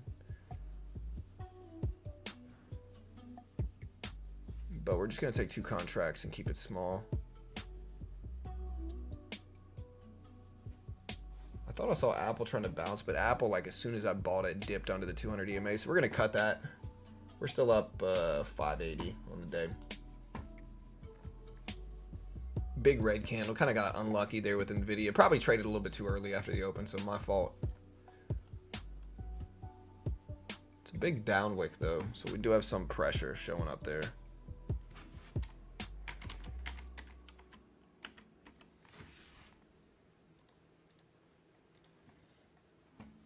Nvidia's starting to dump 625s.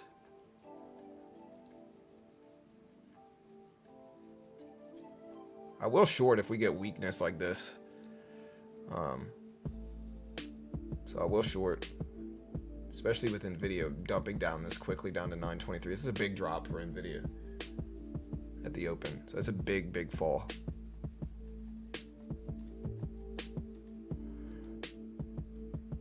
Look at Nvidia down to 920s here, chat.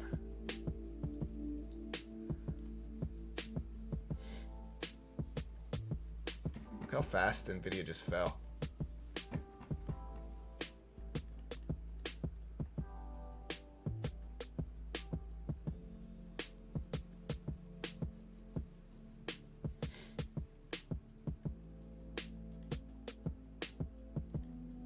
All right, so we just scalped a little bit on the regular E-mini.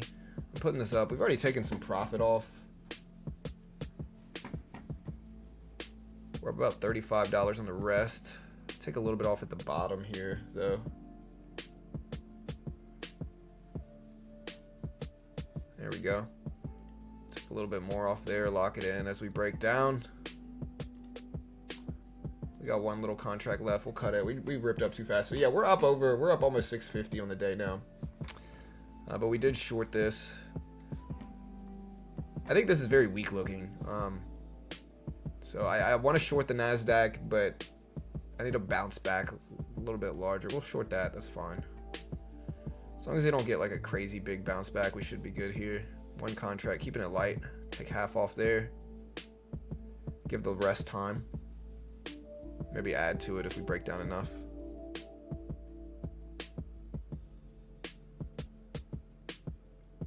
Alright, now we're flat on the rest. You can rub about 650 on the day. Now I could add to this, or I could, yeah, I'm gonna add to it. There's 3 contracts. We'll take up to 5, I think here. 4 now. We use two contract increments. There we go. All right, we just took half off. We got the breakdown. Take another piece off. Go ahead and cut the rest. So yeah, we're up about 700 on the day now. 690, 689 to be exact. Here's the P&L. Again, I thought that weakness was so profound for Nvidia, it made sense to short and just kind of piggyback off of that big weak move. Now we're just going to pause for a second and watch Nvidia to see what Nvidia looks like. Maybe try to piggyback off of it some more if weakness continues to show up. But we'll watch 920. Yeah, we'll short this again. Although it's a little bit riskier, so we're just going to take one contract right now. Just one.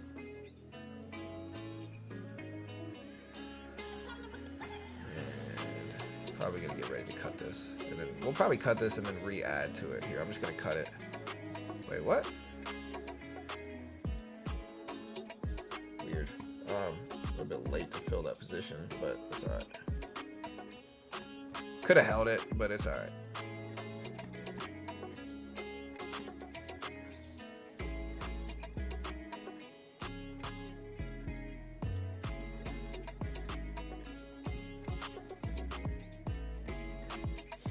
Yeah, we've mostly been shorting at the opening bell today.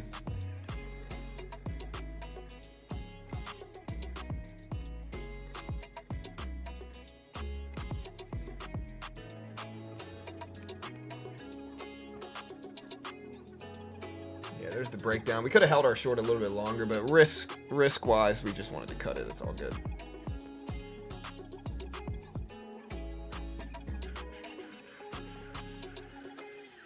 Big flush breakdown here. Again, Nvidia's falling. That's what's dragging everything else down. This is what I thought would happen if Nvidia started to get too weak.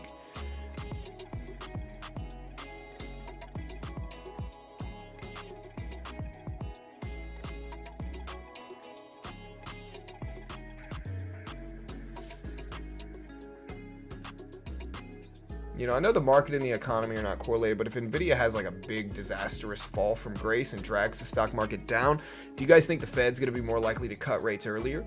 I think so. I might be wrong though, and there's not always a super correlation with markets, but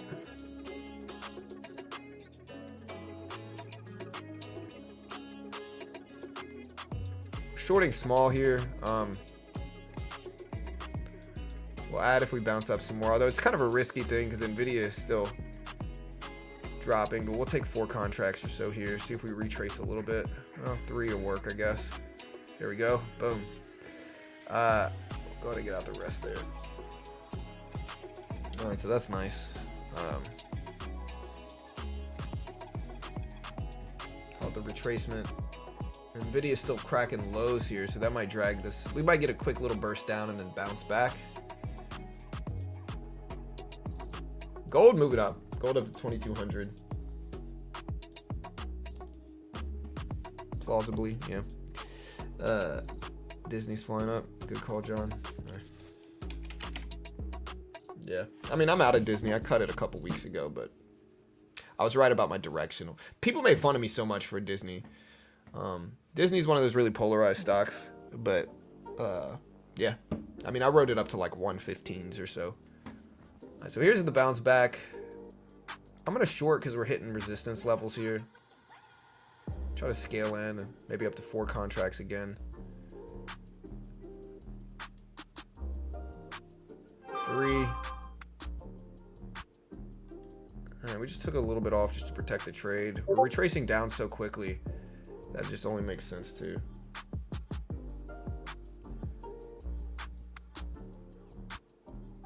Now we'll add a little bit to it and just play with it. There we go. cover another piece. We'll get out the rest right there. So we are up about 750 on the day right now, about 750.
All right, so we're testing these lows. Nvidia is consolidating over the last 3 minutes. Gold is starting to pull back some now as well. We also see stuff like Meta falling all the way down to 490s. Meta is one of the things dragging the market down too with Nvidia.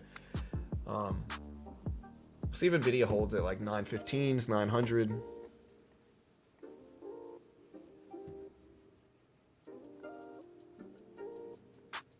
Nvidia falling reasons? I'm not sure. Yeah, I really don't know.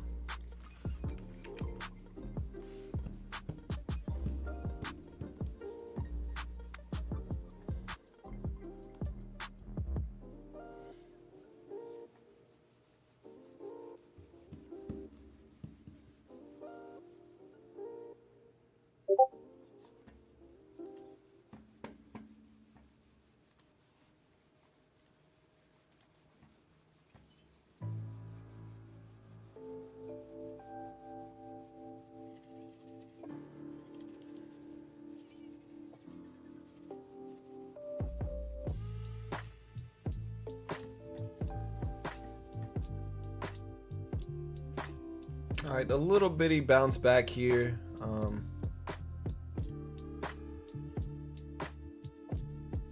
I want to short, but that's also worked almost too much, and I don't think it's going to work forever. So I could see us getting a larger bounce back, or we could just break lows. With that, it's too undecisive for me.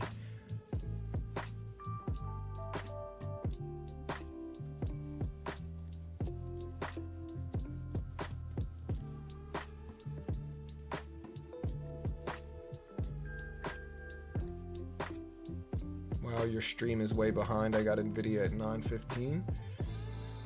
Robert, it seems like you might be newer to like YouTube and live streaming. It sounds like you're really delayed. So hit the live button next to the play button. It'll catch you back up, bro.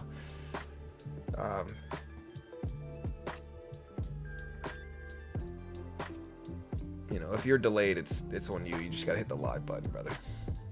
All right, so we are starting to bounce up a little bit.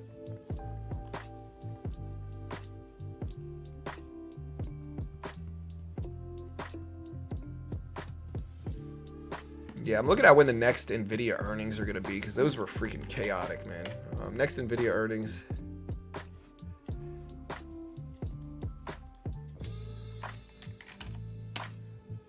May 22nd. So we still got a couple months. A little bit less than 2 months for Nvidia earnings. I'm seeing some rebounds in tech. SPY bouncing back up. So the SPY is not super red. The NASDAQ is, but the SPY is still very, very green on the day. The Q itself is actually still technically green on the day as well. Okay, so there's a reversal signal. Good time to test out my indicators.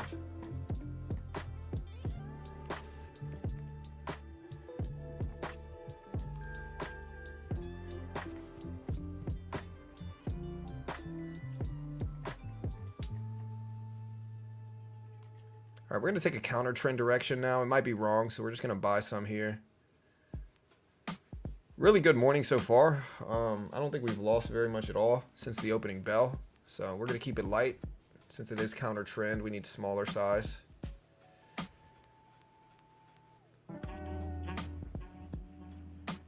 And it might be time to cut it. Yeah, I'm going to get out there. We lost about 20 bucks there, so nothing major.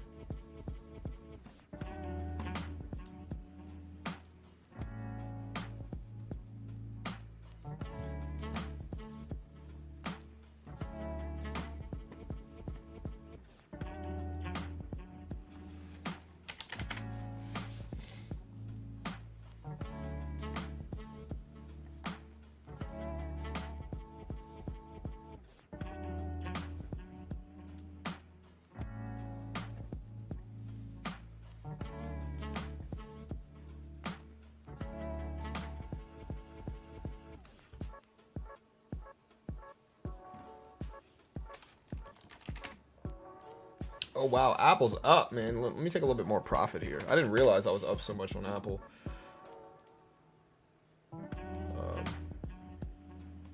Good time to buy it, it looks like. So we're going to take another piece off.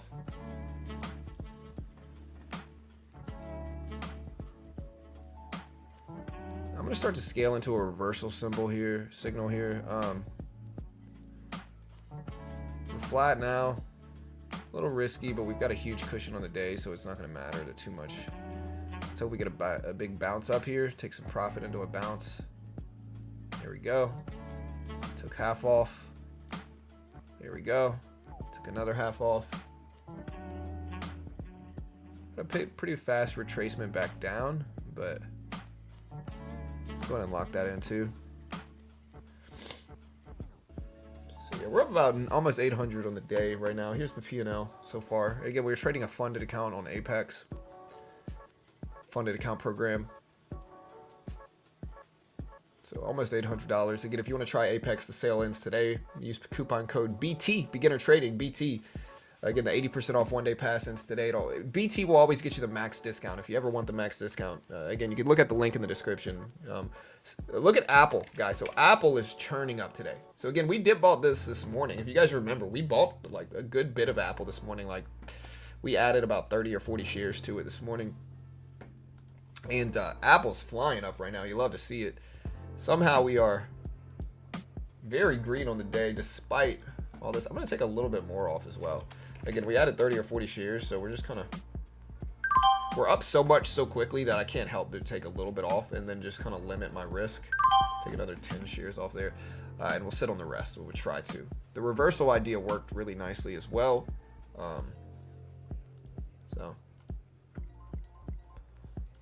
Nvidia is what was down, but let's see if it reverses back up. But Apple certainly helping the market right now.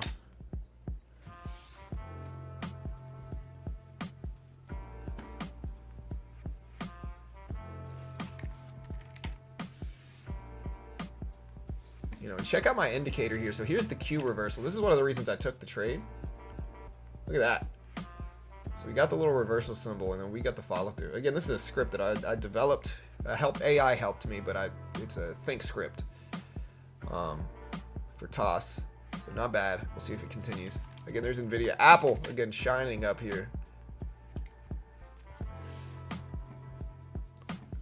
Where's Reddit? Yeah, Reddit down to under 60s. I don't know if anything's a buy. People asking me if something's a buy or sell. I really don't know.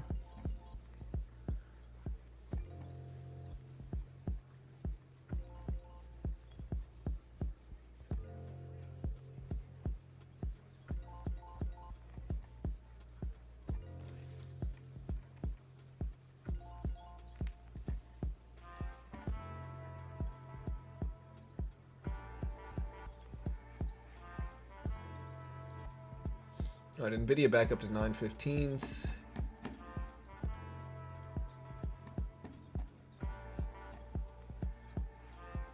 SPY actually trying to go green. SPY is very green. Technically, the NASDAQ is green as well.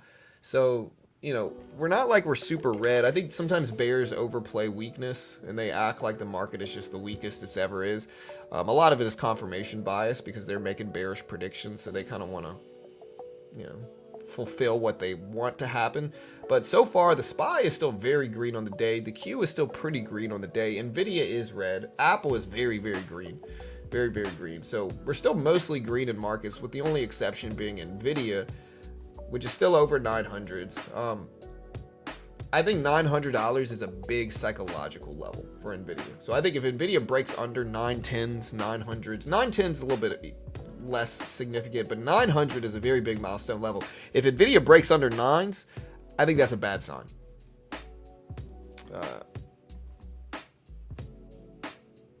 They're both AI related right now, Gino. Boeing back up to 190, still below my entry though. I got in Boeing at like 205s, lost a little bit, cut it, and so even it back up at 190, still well below where I would have been if I held it, so I'm glad I cut it, to be honest. Yeah, MicroStrategy went up to almost 2K. That's why psychological levels are significant, David. You know, 2K, big milestone level. It all probably has to do with Bitcoin too, though. You know, Bitcoin went up to 71.75 and then dumped. So that's why MicroStrategy turned. It's just all relative to the price of Bitcoin. Nvidia bouncing back to the VWAP here, though. Nvidia's right at the volume weighted average price. So we'll see if it holds.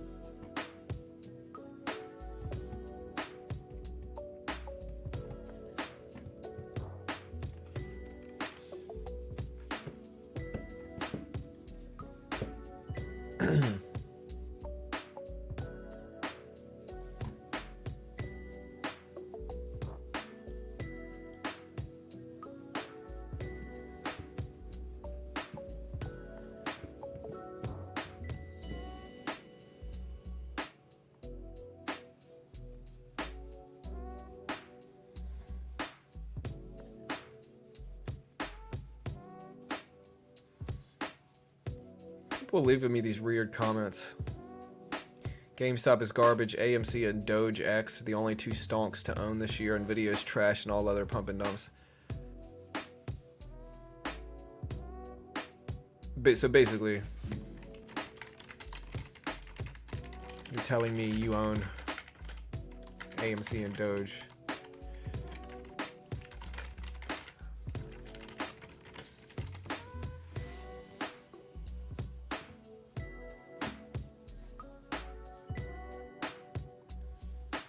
You think the SPY will fall? I don't know. I really have no idea. It depends on what Nvidia does right now, I think, and if Apple holds. Nvidia back over the VWAP, over the 917, 918 VWAP level, over 915s. We'll see if it holds or turns around. 920 seems to be a resistance level, though.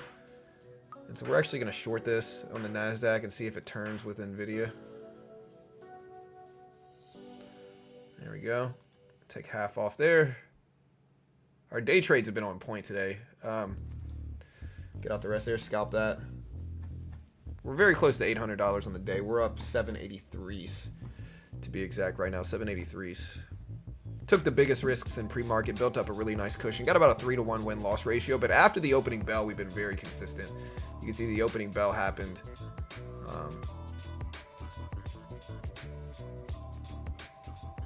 Yeah, the opening bell happened around here, and we've just been very consistent since then. We'll see if it keeps up. Again, my guess was like I drew this resistance level at 920 for Nvidia, and my guess was that Nvidia might run into it.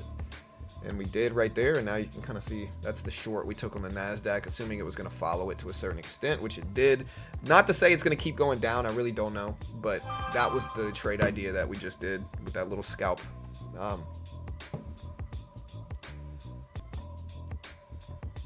Bitcoin, still trying.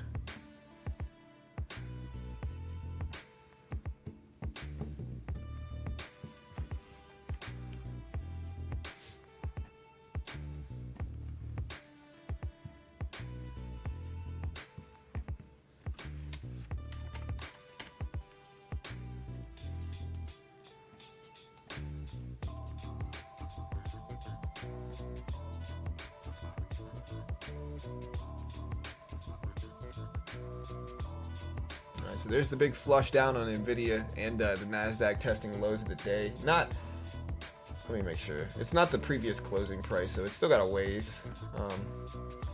The previous closing price is 443 on the Q. On the NASDAQ, it is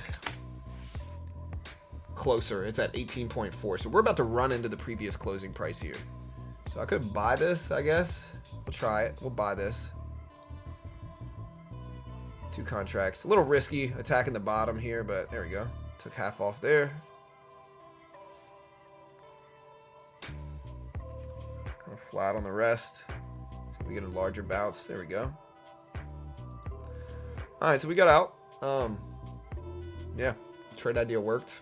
Again, I don't know if it's going to hold, but we're looking at the NASDAQ previous closing price. We bounced directly off of that level. Look, so again, if you want to see what I just did, here's the NASDAQ.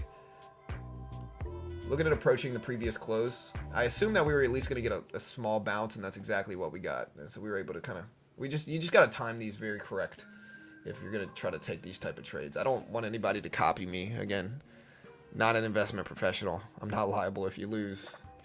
Be smart. NASDAQ just broke onto the previous closing price too, so weakness showing up. Nvidia starting to break down though. Again, watch $900 for Nvidia.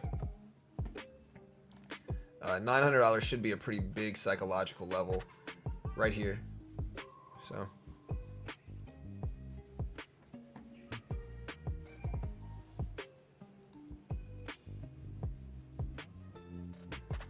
yeah, we got Powell speaking. Again, the market's actually closed Good Friday though. So the market's actually closed. Look, here's some breakdowns showing up.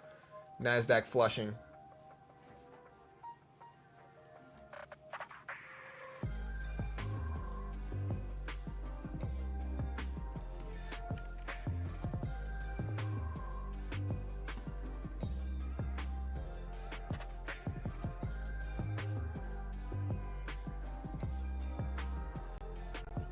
NASDAQ now technically green. Now it's moving up to test that previous close.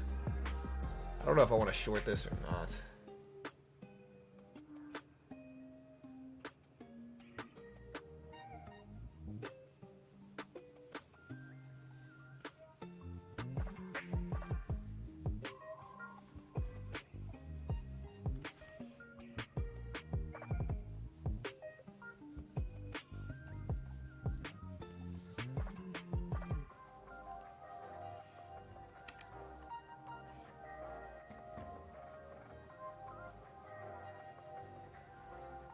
All right, so we are starting to flush down here. Watch Nvidia here, chat.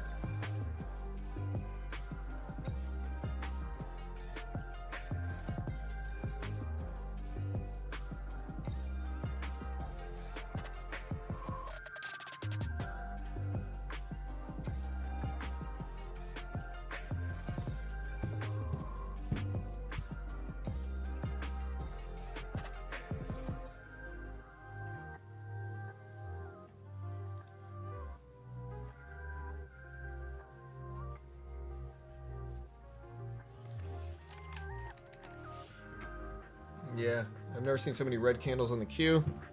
Then you're just not watching the market. Q's actually still technically green on the day. Like, look, here's the Q. Previous closing price is 443.30, so the Q's actually technically green still, even with this red action. You know, there's the previous closing price, so we're still green on the day. Again, we'll see what happens. I'm probably going to close it down, and we'll be back tomorrow for GDP and jobless claims data, chat. It's a boring...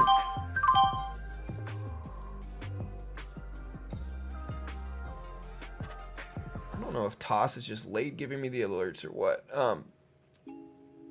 But we're up big today. I don't want to give my profit back on the day. I really don't. Like, I don't want to give my profit back. And so, yeah. So we'll take that. Again, if you want to check out Apex, try to get funded. We built up almost $800 in profit on our actual funded account today. Almost 800. Close to it. Almost exactly. We're at 794 in profit. So this is an Apex 50K funded account. I think this is my 50K one. Yeah, this is a 50K funded account. Again, if you want to trade with me, check out Apex. You can use my promo code BT, get the max discount. The sale ends at 5 p.m. today. Check it out. You can also check out my other sponsor, Chart Prime, trading view service you can use in stocks, crypto, forex, futures. Chart Prime is really nice. I always try to back test this live so you can see it. And again, we can set alerts here, but let's put the market oracle up and see what it looks like. Again, I always back test this live. I can't guarantee this is going to work. Nobody can.